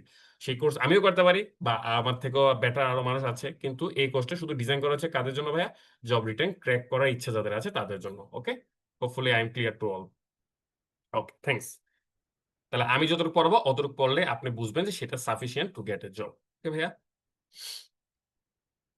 এখন দেখেন, আমি আপনাদেরকে আমি আর এগুলো পড়াচ্ছি না। এখন যে ৩টা স্লাইড দেখাবো, ঠিক আছে? আমি একটা সেন্টেন্স লিখলাম, সেন্টেন্সের সাথে আমি কি দিয়েছি? একটা অ্যাজেটিভ ক্লজ দিয়েছি। আর ওই অ্যাজেটিভ ক্লজটা আমি কিভাবে সেন্টেন্সে ইনকর্পোরেট করবো সেটার এক্সাম্পল দেয়া আছে। আমি ৩টা সেন্টেন্স আমি দিয়েছি। কেন দিয়েছি? কারণ এগুলো আসলে পেপার। আচ্ছা, একটা জিনিস আমি যে আপনার জিজ্ঞেস করেছেন যে আপনি যে রেডিমেড ফোকাস ইয়াগুলো দিচ্ছেন, কন্টেন্ট গুলো দিচ্ছেন, এগুলো কোত্থেকে লিখেন আপনি? আপনাকে নিজে নিজে বানায় লেখেন? উত্তর হচ্ছে না ভাইয়া। একদম ফ্রাঙ্কলি আমি নিজে নিজে বানায় লিখি না, এটা সত্য। আবার এআই দিয়ে লিখি না, এটাও সত্য। আমি অনেকগুলা আর্টিকেল পড়ি, পড়ার পরে নিজের মতো করে এগুলো কি ম্যাশ আপ করে কিছু নিজের কয়েকটা নিজের লাইন থাকে লিঙ্ক আপ করার জন্য, তারপরে কি আপনাদের ওটা দাঁড়া করে লিখিয়ে দেই। বুঝতে পেরেছেন আমার পয়েন্টটা? সো এটার জন্য আমার একটা ভালো সময় কিন্তু যায়। এআই দিয়ে লিখতে হবে আমার কাছে 5 মিনিটও লাগবে না, একদম ফ্রাঙ্কলি বলতেছি। 5 মিনিটও বেশি বলছি মনে হয়। ঠিক আছে, 5 মিনিটও লাগবে না একটা ফোকাস ইয়া মানে ওকে যদি আমি যথাযথভাবে প্রম্পট দেই, ইনস্ট্রাকশন দেই, ও আমাকে একটা কন্টেন্ট লিখে দিতে পারে without it may take couple of minutes. কিন্তু আমার ওটার জন্য সময় যায়। আচ্ছা, তো এখন আপনারা কি করবেন? কিছু কিছু এরকম মানে যেকোনো কিছু পড়ার সময় আপনার কিছু কেচি কেচি কিছু কি পাবেন, আপনার সেন্টেন্স পাবেন। এগুলো আপনি কি করবেন? চেষ্টা করবেন যে একটু মানে মুখে মুখে আওড়ানোর জন্য, যেন এক্সামে আসলে লিখে দিতে পারেন। ঠিক আছে? কথা কথা ইয়ুথ লিডারশিপ নিয়ে আসলো, মাস আপরাইজিং নিয়ে আসলো, ঠিক আছে, লিডারশিপ বা এই টাইপের যখন আসবে, বা ধরুন আমাদের জেনারেশন নিয়ে আসলো, তখন এই টাইপের লেখাগুলো আপনি চাইলে কি করতে পারেন? ইনক্লুড করে দিতে পারেন। তারপর যখন ক্লাইমেট চেঞ্জ নিয়ে আসলো, তো এই টাইপের লেখাগুলো আপনার কিন্তু চাইলে কি করতে পারেন? লেখাগুলা তখন আপনার মানে বুঝবেন যে আপনার লেখা একটু উন্নত হচ্ছে যদি এই টাইপের লেখাগুলো দিয়ে আসতে পারেন। বুঝছো? এগুলো কিন্তু একদম কমন কথাবার্তা, রাইট? ক্লাইমেট চেঞ্জ নিয়ে আসলে আপনার কি এই টাইপের এগুলো লিখতে পারেন। তারপর ধরেন এই যে আমাদের এন্টারপ্রেনারশিপ নিয়ে যদি আমাদের আসে, তাহলে এই টাইপের এগুলো লিখে দিতে পারেন সেন্টেন্স গুলো। তো আমি জাস্ট 3টা এক্সাম্পল দিলাম আপনাদের বোঝানোর জন্য। ওকে, আর এগুলো একটু প্র্যাকটিস করে নেবেন, তাহলে আপনারা কি ওই যে ক্লজ মার্কার, অ্যাজেটিভ ক্লজ একটা ভালো আইডিয়া পাবেন। ঠিক আছে, এগুলো নিয়ে আমি সময় নষ্ট করছি না। আচ্ছা, এবার আসেন আমাদের গুরুত্বপূর্ণ জিনিস। ঠিক আছে, ওকে, এবার আসেন যে আমি তো অ্যাজেটিভ ক্লজ পড়িয়েছি। ঠিক আছে, অ্যাজেটিভ ক্লজ পড়েছি। এখন একটা অ্যাজেটিভ ক্লজ একটু সমস্যা হয়, সেটা হচ্ছে আমাদের কিছু অ্যাজেটিভ ক্লজের প্রিপোজিশন নিয়ে একটু ঝামেলা হয়। যেমন একটা সেন্টেন্স আমি দিলাম ধরেন আরএমজি নিয়ে, ঠিক আছে, যে RMG industry is now the single biggest export earner for Bangladesh. খুবই সিম্পল একটা সেন্টেন্স, রাইট? তো এখানে আমাদের এই আরএমজি ইন্ডাস্ট্রি এই পুরোটা হচ্ছে আমাদের কি নাউন ফ্রেজ, যে সাবজেক্ট হিসেবে কি করছে, কাজ করছে। ইজ হচ্ছে কি আমাদের ফাইনাল ভার্ব, তাই না? বাকিটা হচ্ছে কি আমাদের এক্সটেনশন। এটা আমাদের মাথা ব্যথা হওয়ার কোনো কারণ না, তাই না? এখন আপনার মনে চেয়েছে আরএমজি কে কি করবেন আপনি? মডিফাই করবেন। দেখেন তো, আমি গত ক্লাসে শিখেছিলাম না, ৩টা প্যাটার্ন দিয়েছিলাম না, মনে করে দেখেন তো।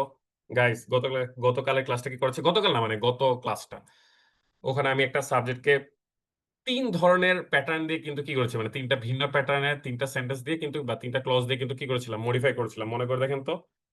হুম আমাকে একটু ইয়া করেন, তাহলে আমি বুঝবো যে আমার কথাগুলো বুঝতে পারছেন আপনারা।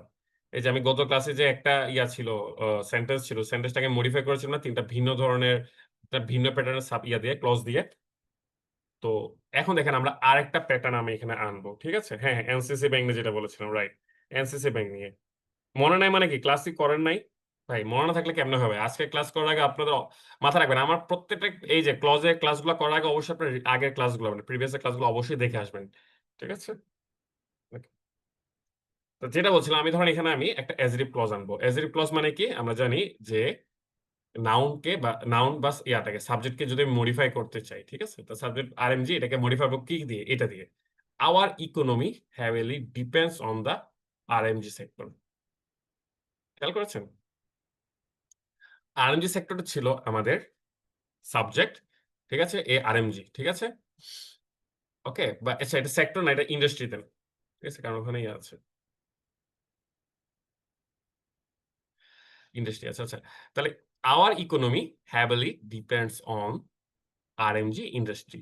তাহলে এই আরএমজি ইন্ডাস্ট্রিকে নিয়ে আমি এডিশনাল একটা ইনফরমেশন দিচ্ছি। এটা এখন আমার কাজ হচ্ছে এডিশনাল ইনফরমেশনটাকে কি করা, ক্লজ আকারে কি করা, সেন্টেন্সে ইনকর্পোরেট করা। সেটা করি আমরা। তার আমরা সাধারণত জানি এই যে সাবজেক্ট, সবাই খেয়াল করবেন, সাবজেক্ট আর এই ফাইনাইট ভার্বের মাঝখানে কিন্তু আমরা কি করি, ক্লজ মার্কার দিয়ে অ্যাজরিভ ক্লজটাকে ঢুকিয়ে দিই, তাই না? এই প্যাটার্ন তো সবাই পরিচিত, তাই না ভাইয়া? এই প্যাটার্নটা সবাই পরিচিত না? আচ্ছা, এই প্যাটার্নটা যদি সবাই পরিচিত হয় যে সাবজেক্টের পরে আমাদের কি থাকবে। আচ্ছা, আমার নাম কিন্তু আব্দুল্লাহ না, ঠিক আছে? মানে আমি যে ভেন্ডর থেকে জুমটা নিয়েছি, আহ সে ওই ভেন্ডরের নাম হচ্ছে আব্দুল্লাহ, ঠিক আছে? তো আমি আর নাম আর ছবিটা আমার না, ঠিক আছে? অত চ্যাংরা আমি না, আমার যথেষ্ট বয়স হয়েছে, ঠিক আছে? হোয়াট এভার,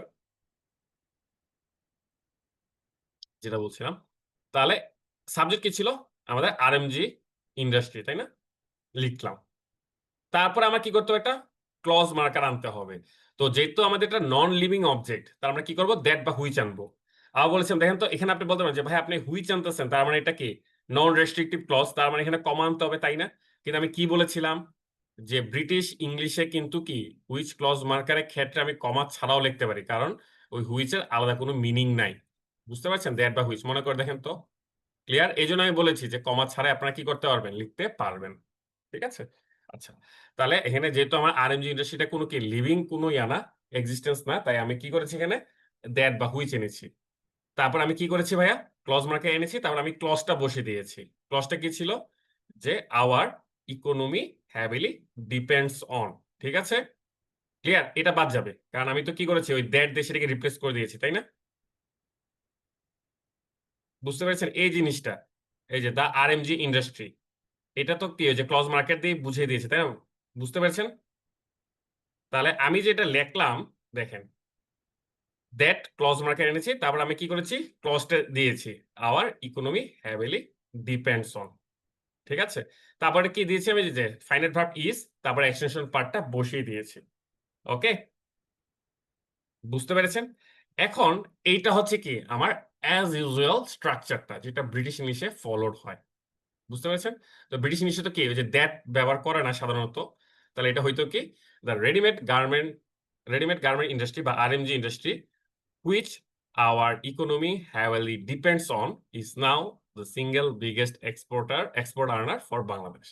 তবে মডার্ন ইংলিশে এরকম প্রিপোজিশন যদি থাকে, খেয়াল করে দেখেন, এই যে প্রিপোজিশন যদি থাকে তাহলে এটাকে একটু ভিন্নভাবে লেখা হয়। কিভাবে? এইভাবে দেখেন, ক্লজ মার্কার আগে কি করা হয়, প্রিপোজিশনটা আনা হয়। বুঝতে পেরেছেন? দেখেন, the RMG industry on which our economy heavily depends, ঠিক আছে? এখন ডিপেন্ডস এর পরে কিন্তু আর অন আসে নাই, আর রিপিট হয় নাই। খেয়াল করছেন?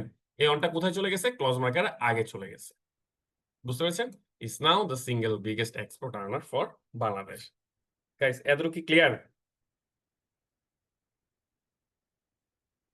সবাইকে এত পর্যন্ত বুঝতে পেরেছি? তার মানে আমরা অ্যাজরিভ ক্লজের গতকাল 3টা প্যাটার্ন দেখেছিলাম, আজকে আরেকটা দেখলাম, যে ভাইয়া কিছু কিছু সময় যদি আমাদের কমিয়ে আসে, যে সাবজেক্টের পরে যেটা কি আসে, সরি, ভার্বের পর যদি কোন ইয়া থাকে আমাদের, প্রিপোজিশন থাকে, প্রিপোজিশন আমরা কি করতে পারি, ক্লজের ইয়া আগে আনতে পারি। ওকে, ঠিক আছে। এখন আরেকটা জিনিস আমি আপনাদেরকে বলি, ধরুন আমি আরএমজি সেক্টর নিয়ে আরেকটা লাইন বললাম, দেখেন এখানে আমাদের মূল সেন্টেন্সটা কি, আরএমজি সেক্টর, রাইট? এটা হচ্ছে আমার সাবজেক্ট, এই নাউন ফ্রেজটা হচ্ছে আমার কি subject. Are the RMG sector x, ঠিক আছে, এটা হচ্ছে আমার কি ফাইনাইট ভার্ব। আর বাকিটুকু হচ্ছে আমার এক্সটেনশন। তাহলে এই যে চিহ্নটা, এটাকে আমরা বলি ইএম ড্যাশ। ওকে, তাহলে বলেন তো এই ইএম ড্যাশ দ্বারা আমরা কিন্তু কি করতে পারি, এই এটা কিন্তু এখন আমরা প্রশ্ন, এই যে এখানে যে একটা ক্লজ মার্কার আছে, তারপর আমার যে কি আছে, ক্লজ আছে, যেটা অ্যাজেরিভ ক্লজ অ্যাকচুয়ালি। এবং তো এই অ্যাজেরিভ ক্লজটা কি রেস্ট্রিকটিভ ক্লজ নাকি non restrictive clause? Common sense কি বলে? কমন সেন্স কি বলে? মানে এতক্ষণ তো পুরো ক্লাসটা করলেন, এখন আপনাদের কমন সেন্স কি বলে যে ভাইয়া এখানে যে আমি ইএম ড্যাশের পরে যে আমি অ্যাজেটিভ ক্লজটা বসিয়েছি, এটা কি রেস্ট্রিকটিভ নাকি নন রেস্ট্রিকটিভ? উত্তর হচ্ছে non restrictive clause. That's why I am separating the clause from the main sub sentence. Okay, good. এই তো বুঝে গেছেন সবাই ভাইয়া, ঠিক আছে। তবে ইএম ড্যাশের ব্যবহারটা জাস্ট পত্রিকাতে পাবেন। তবে আপনারা চাইলে খাতায় লেখার সময় মানে লিখতে পারেন, তবে না লিখলে সমস্যা নেই, আমি লিখতাম না, বুঝতে পেরেছেন? পত্রিকাতে আপনারা যখন পড়বেন তখন ইএম ড্যাশে প্রায় ব্যবহার পাবেন অ্যাজেটিভ ক্লজ এবং অ্যাজেটিভ ফ্রেজে। অ্যাজেটিভ ফ্রেজের একটা নাম আছে, সেটাকে আমরা বলি রিডিউসড অ্যাজেটিভ ক্লজ, আরএসি বলি, ঠিক আছে। নেক্সট ক্লাসে আমরা যেটা পড়বো শুক্রবারে, আরএসি। ওকে, এখন আপনাদের আরেকটা প্রশ্ন হতে পারে, হ্যাঁ হ্যাঁ কমার মতোই ভাইয়া, কমার মতোই কাজ করে আর কি, ঠিক আছে। ধরে রাখেন যে কমার মতো কাজ করে মানে আলাদা করে দিচ্ছে আর কি, ক্লজটাকে সেপারেট করে দিচ্ছে, যে এটা একটা অ্যাজেটিভ ক্লজ। ওকে, এটাকে একদম সেপারেট করে দিচ্ছে মূল সেন্টেন্স থেকে পড়ার সুবিধার্থে। ওকে, যেহেতু আলাদা করে দিচ্ছে, সেপারেট করে দিচ্ছে, তাই এটা কি নন রেস্ট্রিকটিভ। আচ্ছা, এটা দেখেন তো ভাইয়া, how many adjective clauses can be there in a sentence? আপনাদের প্রশ্ন হতে পারে না যে ভাইয়া একটা সেন্টেন্সে কয়টা অ্যাজেটিভ ক্লজ থাকতে পারে? আপনাদের কোনো মানে ধারণা আছে, মানে কয়টা স্ট্যান্ডার্ড একটা সেন্টেন্সে কয়টা আমি অ্যাজেটিভ ক্লজ দিতে পারি গাইস?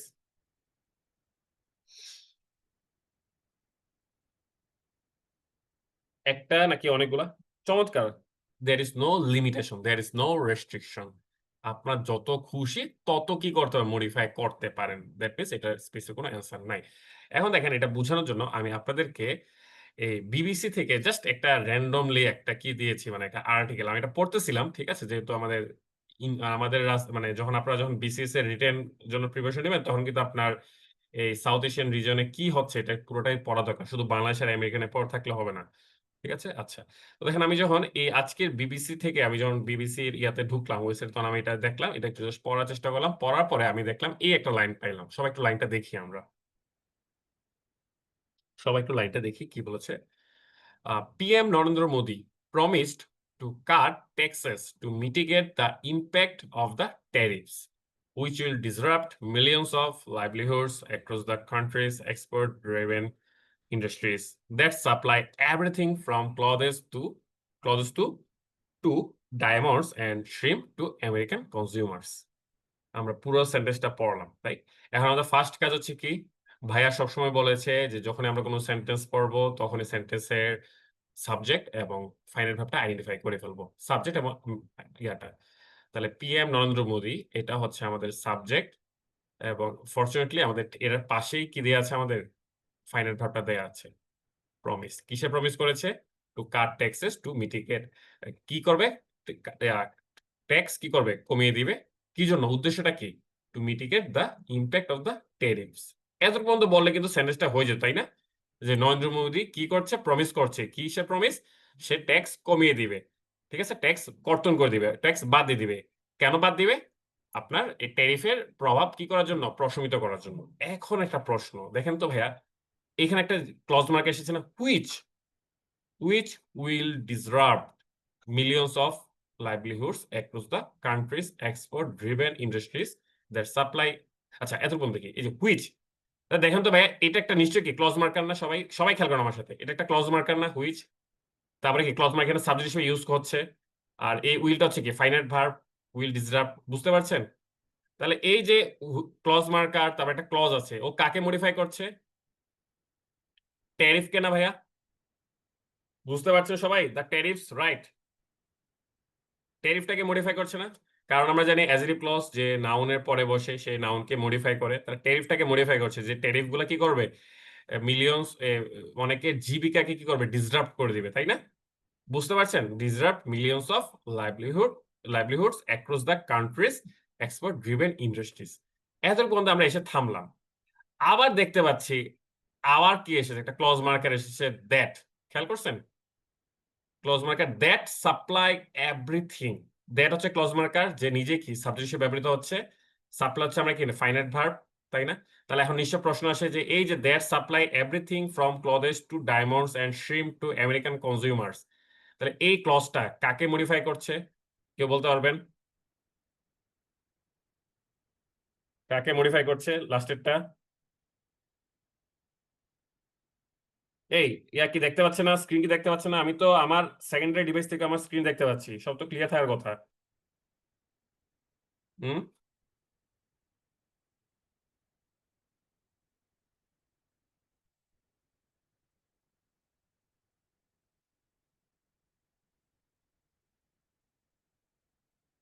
দেখুন তো এবার দেখা যায় কিনা।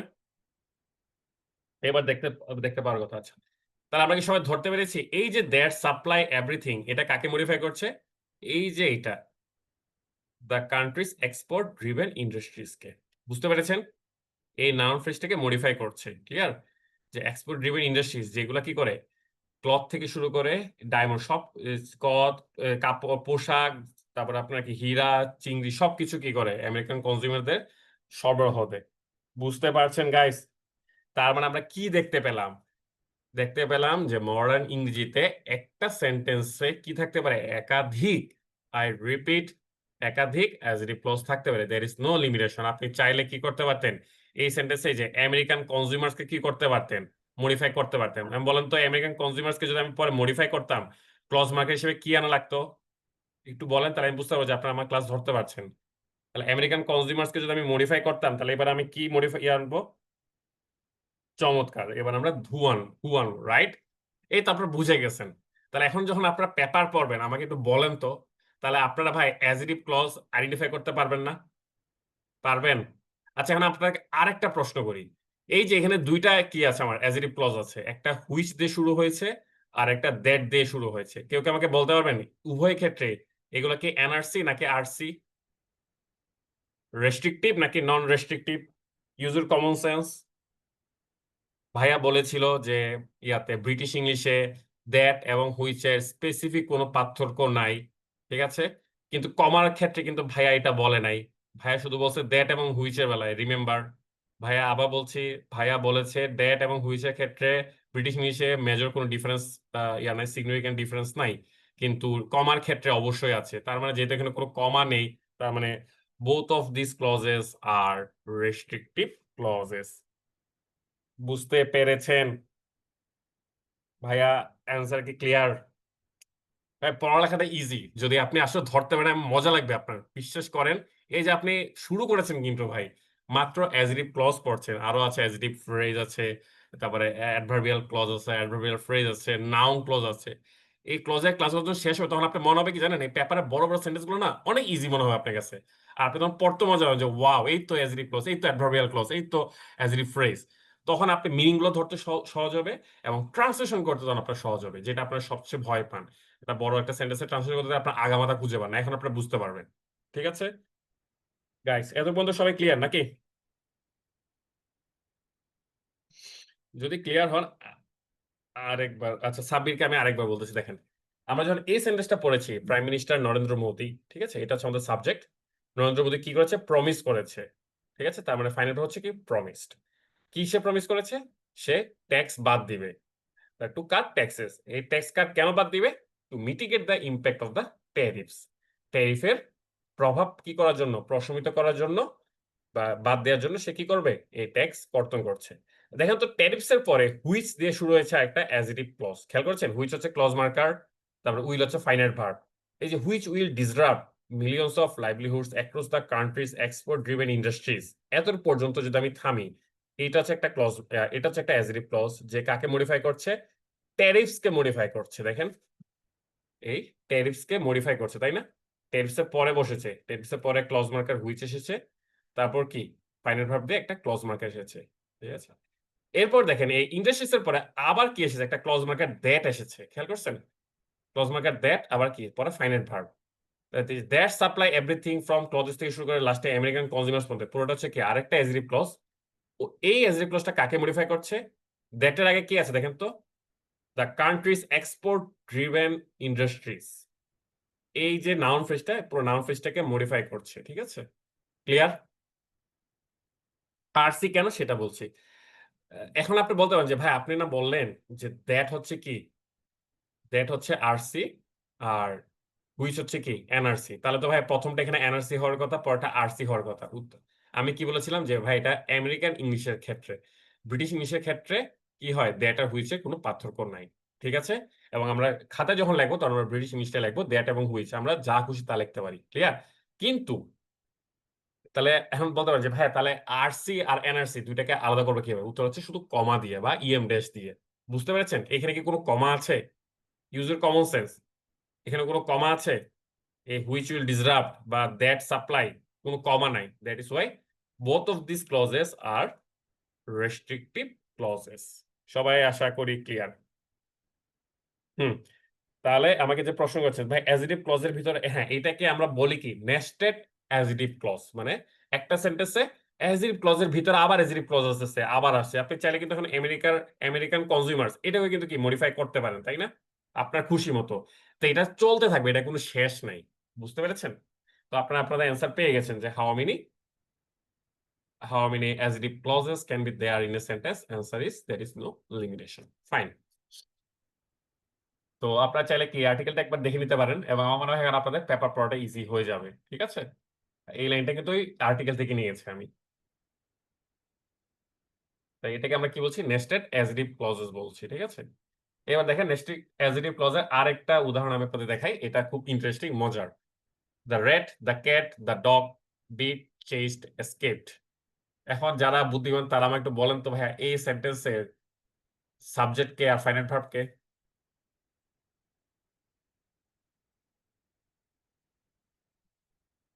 সেন্টেন্স ইয়া তো ইজি, আমাদের সাবজেক্ট তো ইজি তাই না? দ্য রেট, সবাই এটা বুঝতে পেরেছে, এই নাউন ফ্রেজটা হচ্ছে আমাদের কি সাবজেক্ট। তাহলে এটার ফাইনাল ভার্ব কি?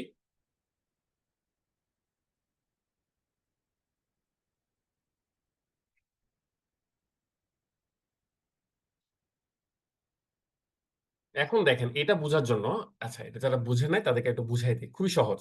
দেখেন তো দ্য সিজন আই লাইক মোস্টে চলে যাই, কেন আমি ওখানে ক্লজ মার্কার দ্যাট কে ক্লজ মার্কার বাদ দিতে পারছি? কারণ আমার মূল সাবজেক্ট এবং অ্যাজেটিভ ক্লজের সাবজেক্ট আলাদা, তাই আমি কি করতে পারছিলাম ক্লজ মার্কার বাদ দিতে পারছিলাম। তাহলে আমি যদি এখানে এরকম লিখি দ্য রেড, এই রেড কে মডিফাই করছি কথার কথা, দ্যাট দ্য ক্যাট কি আবার চেস্ট। বুঝতে পারছেন? The red that the cat chest escaped. তার মানে এখানে আমার কি হলো, দ্য রেড এটা হচ্ছে আমাদের কি ভাইয়া সাবজেক্ট, আর এর ফাইনাল ভাব হচ্ছে কি এসকেপড, পালিয়ে গেল, ঠিক আছে। আর এই যে দ্যাট দ্য ক্যাট চেস্ট এটা হচ্ছে কি আমাদের অ্যাডজেক্টিভ ক্লজ। কাকে মডিফাই করেছি আমি? কাকে মডিফাই করেছি? দা রেড কে, তাই না? কারণ আমি কি বলেছিলাম যে সাবজেক্ট আর অ্যাডজেক্টিভ ক্লজের সাবজেক্ট যদি আলাদা হয় তাহলে আমি কি করতে পারি, ক্লজ মার্কারকে বাদ দিয়েও লিখতে পারি, তাই না? আলটিমেটলি সেটাই লেখা হয়েছে, দেখেন the rat the cat chest escaped.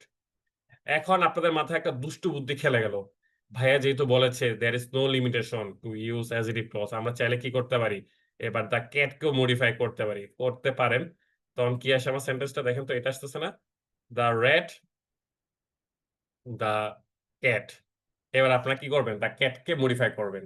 ক্যাটকে modify করবেন কিভাবে?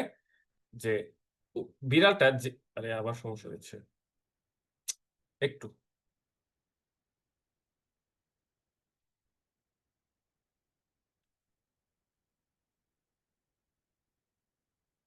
মার্কার নিয়ে তো বিপদে আছে, হ্যাঁ।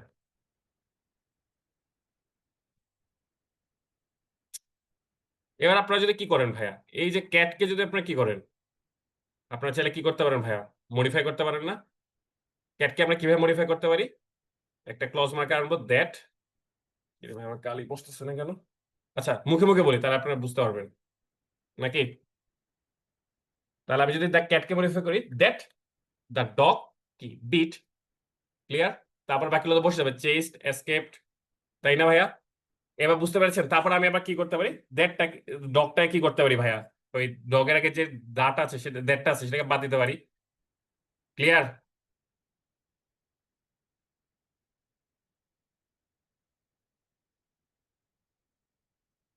মার্কারে আমার একটু সমস্যা দিচ্ছে, একটু সময় দেন। লাস্ট মোমেন্টে কেন প্রবলেম গুলো করে।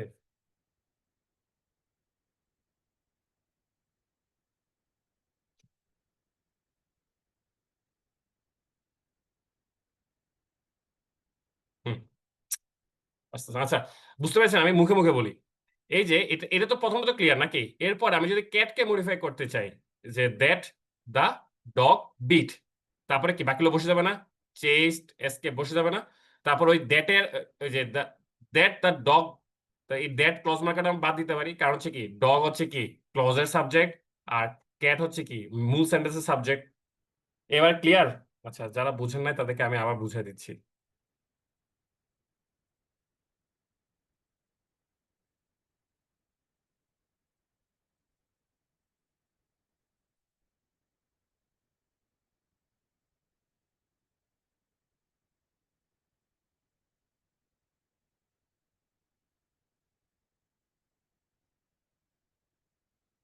সবাই একটু খেয়াল করবেন।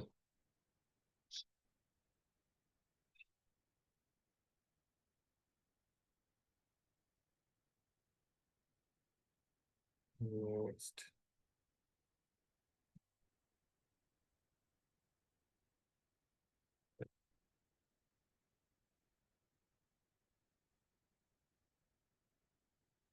কি রে ভাই, বিরক্তিকর, সরি, একটু আমাকে সময় দিবেন। কেন হচ্ছে?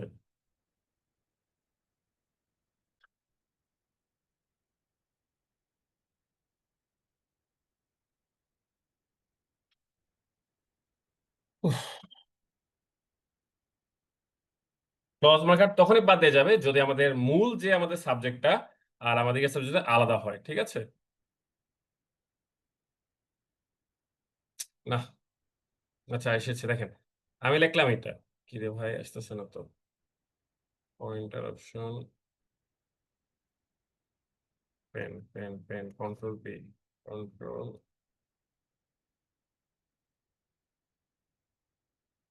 Control P. হুম।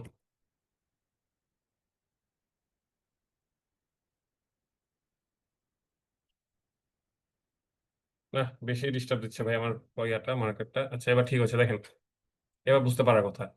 আমি এরকম লিখলাম, দা রেড, ঠিক আছে? এটা হচ্ছে আমাদের সাবজেক্ট, আর এটা ভাবটা হচ্ছে কি দ্য রেড এসকেপড। ওকে, বিড়াল ইঁদুরটা পালিয়ে গিয়েছিল। এখন আমার মনে হলো যে কি দ্য রেডকে আমি মডিফাই করব। তাহলে দ্য রেডকে মডিফাই করেন, একটা ক্লজ মার্কার আনেন দ্যাট, ঠিক আছে? আর that the cat chased, okay, escaped. খেয়াল করে দেখেন সবাই, তাহলে বুঝবেন এবার। এই যে আমাদের সেন্টেন্স ছিল কি দ্য রেড এসকেপড। এখন আমি কি করেছি, এই যে একটা অ্যাজেটিভ ক্লজ এনেছি, দেখেন তো, দ্যাট দ্য ক্যাট, সবাই ধরতে পারছেন? দ্যাট দ্য ক্যাট চেস্ট, কাকে মডিফাই করেছে? এই subject the red K modify করেছে। এখন দেখেন তো, সাবজেক্ট হচ্ছে দ্য রেড, আবার ক্লজের সাবজেক্ট হচ্ছে দ্য ক্যাট, দুইটা ভিন্ন না? তাই আমি শুরুতে যে বলেছিলাম ক্লজ মার্কারকে আমি কি করতে পারি, চাইলে বাদ দিতে পারি। তাহলে আমার সেন্টেন্সটা কি আসলো, এটা আসলো না? The rat the cat chest escaped. বুঝতে পেরেছেন? এত পর্যন্ত ক্লিয়ার নাকি? যদি এইটা ক্লিয়ার হয়, এবার দেখেন, এবার আমার মনে হয়েছে যে আমরা দ্য ক্যাটকে মডিফাই করব। তাহলে দ্য রেড দ্য ক্যাটকে মডিফাই করি, the cat that the dog bit. বুঝতে পেরেছেন? তাহলে এই যে দ্যাট দ্য ডগ বিট, এটা কাকে মডিফাই করতেছে? দ্য ক্যাটকে মডিফাই করছে। আর বাকিগুলো অ্যাজ ইউজুয়াল বসে গেল, চেস্ট ছিল, এসকেপ ছিল। বুঝতে পারছেন? ওকে, এটা যদি বুঝতে পারেন, এবার আমি কি বলেছিলাম, এই অ্যাজেটিভ ক্লজে ক্লজ মার্কার হচ্ছে দ্যাট, আর সাবজেক্ট হচ্ছে কি দ্য ডগ। আর ক্লজ মার্কারটা, সরি, ক্লজটা যে ইয়াটাকে মডিফাই করছে, সাবজেক্টটাকে মডিফাই করছে, সেটা হচ্ছে কি দ্য ক্যাট। তো দুইটা আলাদা না, ভিন্ন হলে কি করতে পারি, ক্লজ মার্কার বাদ দিতে পারি, রাইট? তাহলে আমার সেন্টেন্সটা কি আসলো দেখেন তো এবার, the rat, the cat, the dog bit, ঠিক আছে, চেস্ট, এসকেপড। ক্লিয়ার এবার সবাই? বুঝতে পেরেছেন ভাইয়া সবাই? হুইচ দিতে পারেন, সমস্যা নাই ভাইয়া, একই জিনিস, মানে ক্লজ মার্কার বাদ যাচ্ছে। ঠিক আছে, ক্লিয়ার সবাই? Okay fine. এবার আপনার ধরতে পারছেন, তাহলে এবার আপনার জটিল জটিল কি করতে পারবেন ভাইয়া, সেন্টেন্স গুলো এবার ইজিলি আইডেন্টিফাই করতে পারবেন। যদি করতে পারেন, আপনাদের কাছে একটা হোমওয়ার্ক থাকবে, এটা এটার প্রত্যেকটা এই এতগুলো যে উইল, এই কোন উইল কোন পার্ট অফ স্পিচ, এটা আমাকে আইডেন্টিফাই করতে হবে, আইডেন্টিফাই করে বলতে হবে এটা কি noun pronoun, verb subject, sorry subject মানে কি নাউন প্রোনাউন, ঠিক আছে, তারপর এটা কি অ্যাডভার্ব, এটা কোন কোন পার্ট অফ স্পিচ, সবগুলো আমাকে বলতে হবে। এটা হচ্ছে আপনাদের হোমওয়ার্ক, কালকে আমি এটা এক্সপ্লেনেশন দিব। ক্লিয়ার সবাই? বুঝতে পেরেছেন? উইল, কমা, উইল এখানে ইয়াদ রাখবেন কোথায় বড় হাতে লিখেছি কোথায় ছোট হাতে লিখেছি কোথায় কমা দিয়েছি, এগুলো খুব ইম্পর্টেন্ট। ঠিক আছে, will, will, will, will, will, wills, will. Okay, ঠিক আছে, এটা নিজে একটু ট্রাই করবেন। ঠিক আছে, হোমওয়ার্ক সব যদি আমি বলে দিই তাহলে কেমন হলো ভাইয়া? এবার এতটুকু পর্যন্ত যে ধৈর্য ধরে যে আমার সাথে ক্লাস করেছেন ভাইয়া, এই জন্য আপনাদেরকে অসংখ্য ধন্যবাদ। আমি আশা করি আজকে ক্লাসের মধ্যে দিয়ে আপনাদের অ্যাজেটিভ ক্লজের মোটামুটি একটা বেসিক কনসেপ্ট আপনাদের তৈরি হয়ে গেছে, যেটা আমাদের চাকরির পরীক্ষার জন্য যথেষ্ট, রিটেনের জন্য। ওকে, আমরা নেক্সট ক্লাসে আমরা পড়বো RAC, রিডিউসড অ্যাজেটিভ ক্লজ। ঠিক আছে ভাইয়া? ওকে,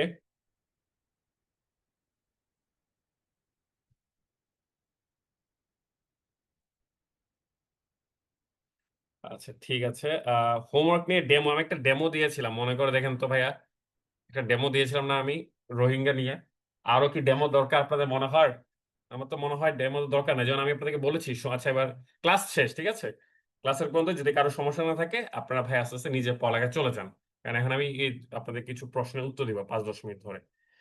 একজন আমাকে একটা প্রশ্ন করেছে, সবাই একটু ওনার কমেন্টটা দেখেন, মিজানুর রহমানের। উনি বলেছে যে ক্লাস রেকর্ড গুলো যেভাবে একটা পোস্টের কমেন্টে দেওয়া হয়, তো ডেইলি টাস্ক গুলো যদি আমি কি করি, মানে একটা সিঙ্গেল একটা পোস্ট করে সেখানে যদি কমেন্ট আকারে যদি দেই, তাহলে কি সমস্যা হবে কিনা? ঠিক আছে, এটা একটা ভালো প্রস্তাব। তাহলে আমি এটা ইয়া করবো, ডেইলি টাস্ক গুলো তাহলে আমি ওই কমেন্ট একটা পোস্ট করে, একটা মেইন পোস্ট করে ওইটা আমাদের কমেন্ট আকারে কি করবো, এখন থেকে ডেইলি টাস্ক গুলো দিব, তাহলে আপনাদের খুঁজে পেতে সমস্যা হবে না। এটা ভালো প্রপোজাল। উম, ঠিক আছে, দাদা এটা appreciate করলাম। তারপরে বলেছেন আরেকটা বস্তু, নিউজ পেপার টাক্স। আচ্ছা দাদা ঠিক আছে, শোনা সেটাও যাচ্ছে? তাহলে আমি নিউজ পেপার টাক্সটাও কি করছি ভাইয়া, রাখছি। ওটাও কি কমেন্ট আকারে এখন থেকে দিব। ঠিক আছে, আর গ্রুপে অনেক পোস্ট হয় এই জন্য একটা, আচ্ছা ঠিক আছে, ওকে, ওইটা আমি করে দিচ্ছি। তারপরে ভাই 2-3টা ফোকাস আমি সাজেস্ট করলাম, পরীক্ষা আসবে এটা ভাই ইম্পসিবল। ঠিক আছে, আমি কোনো মানে প্রশ্নকর্তাও না যে আমার হাতে লিক করার ক্ষমতা থাকবে। তো আমি মোটামুটি ওই একে আমি ওই যে সিনিয়র অফিসার যে বেস্টে ছিল ওখানে একটা সাজেশন দিয়েছিলাম মোটামুটি। আর ওগুলা পড়লে চলে আসার কথা খুব একটা। আর বানায় বানায় লিখতে হয়, যদি আনকমন পড়ে সবার তো বানায় বানায় লিখতে হয়, তাই না? ক্লাস রেকর্ডের সাথে স্লাইডটা দিলেও ভালো হয়। আচ্ছা, এটা ভালো প্রপোজাল। স্লাইডটা আমি কিভাবে শেয়ার করবো সেটা একটু ভাবছি, দেওয়ার চেষ্টা করবো। ঠিক আছে, প্রশ্ন করে ফেলেন ভাই, এখানে করে ফেলেন আমাকে প্রশ্ন। ওয়ার্ড স্মার্ট কিভাবে, এই ওয়ার্ড স্মার্ট কিভাবে বলবো? এটা আমি কতবার বলবো ভাইয়া? আমি তো গত ইয়াতে বলেছি, মনে করে দেখেন তো, আপনি মনে হয় ক্লাস করেন নাই, এই জন্য বুঝতে বুঝতে পারছেন না। ক্লাসগুলো ফিচার্সে দিয়ে দিলে ভালো হবে। ওকে দিব, ওই পোস্টটা ওকে, পোস্ট পিন করে দিব। ওকে, দ্য কনসেপ্ট অফ, আচ্ছা এই যে তন্ময় আপনি যে প্রশ্ন দাদা করতেছেন, শোনা এটা যাচ্ছে? আমার আজকে উত্তর না দিয়ে যদি আমি ওই অ্যাজেটিভ, রিডিউসড অ্যাজেটিভ ক্লজ মানে আরএসি বা আপনার অ্যাজেটিভ ফ্রেজ পড়লে আপনি মনে হয় তখন সবাই ধরতে পারবে আপনার প্রশ্নটা, এবং উইদিন উত্তর দিলে আপনার মনে হয় বেটার হবে। বুঝতে পারছেন? ক্লিয়ার ভাইয়া? ভাইয়া বুঝতে, কারণ এখানে তো ভাই অ্যাজেটিভ ফ্রেজও আছে আমার। বুঝতে পেরেছেন তো, শুধু ক্লজ তো নাই। তো এখন আমি যদি আপনাকে বুঝাই, বাকিরা হা করে তাকায় থাকবে, কিন্তু আমি যদি নেক্সট ক্লাসের পরে যদি আপনি এটা উত্তর দেই, তাহলে আপনি যেমন ক্লিয়ার হবেন, বাকিরাও কি হবে, ক্লিয়ার হবে। বুঝতে পেরেছেন ভাইয়া? বাবা আর জিকে নিয়ে প্রবলেম আচ্ছা হচ্ছে। এবার হ্যাভ ইউ, আচ্ছা একজন আমাকে জিজ্ঞেস করছেন আমি কিভাবে ইংরেজি শিখেছি। ঠিক আছে, আমার ইংরেজি স্কিল বানানোর জন্য উত্তর হচ্ছে ভাই, আমি প্রচুর নিজে নিজে পড়ালেখা করেছি। ঠিক আছে, আসলে সত্য কথা বলতে ভাই, আমি প্রচুর পরিমাণ বই পড়েছি, যেটা আপনারা হয়তো পড়েন নাই, কেউ কেউ হয়তো পড়তে পারেন। আমি প্রচুর পরিমাণ বই পড়েছি, এবং আমার বাসায় ভাই বইয়ের ইয়া দেখলে আপনি থ হয়ে যাবেন। গল্পের বই বলেন আর ইয়া বলেন, আমি মানে প্রচুর বই পড়ি, প্রচুর বই কিনিও। এই যে আপনারা বলেন না যে ভাই মনে হয় আমাদের টাকা দিয়ে যে কোর্স চালু করতেছে, ভাই মনে হয় বড়লোক হয়ে যাচ্ছে, ব্যাংকে এফডিআর করে ফেলতেছে। আসলে ভাই আমার একটা সিংহভাগ অংশ খরচ হয় বই কেনার পেছনে, ঠিক আছে? আরেকটা সত্যতা বলে ফেলি। আমার আম্মু অসুস্থ ছিল। আমার আম্মুর হাত ভেঙে গিয়েছিল। তো ওখানে অ্যাকচুয়ালি টু বি অনেস্ট ৳90,000 লেগেছিল। যেটা সম্ভব হয়েছে ভাই আপনাদের সত্য কথা ফ্র্যাঙ্কলি বলি আপনাদের এই যে কোর্সটা আচ্ছা রেকর্ড অফ করে দিই। রেকর্ড তো এখন দরকার নাই, তাই না? ক্লাস লেংথি হয়ে যাচ্ছে। আবার বলছি যাদের কোন সমস্যা নাই তারা কি নিজ, নিজ পড়ালেখায় চলে যেতে পারেন।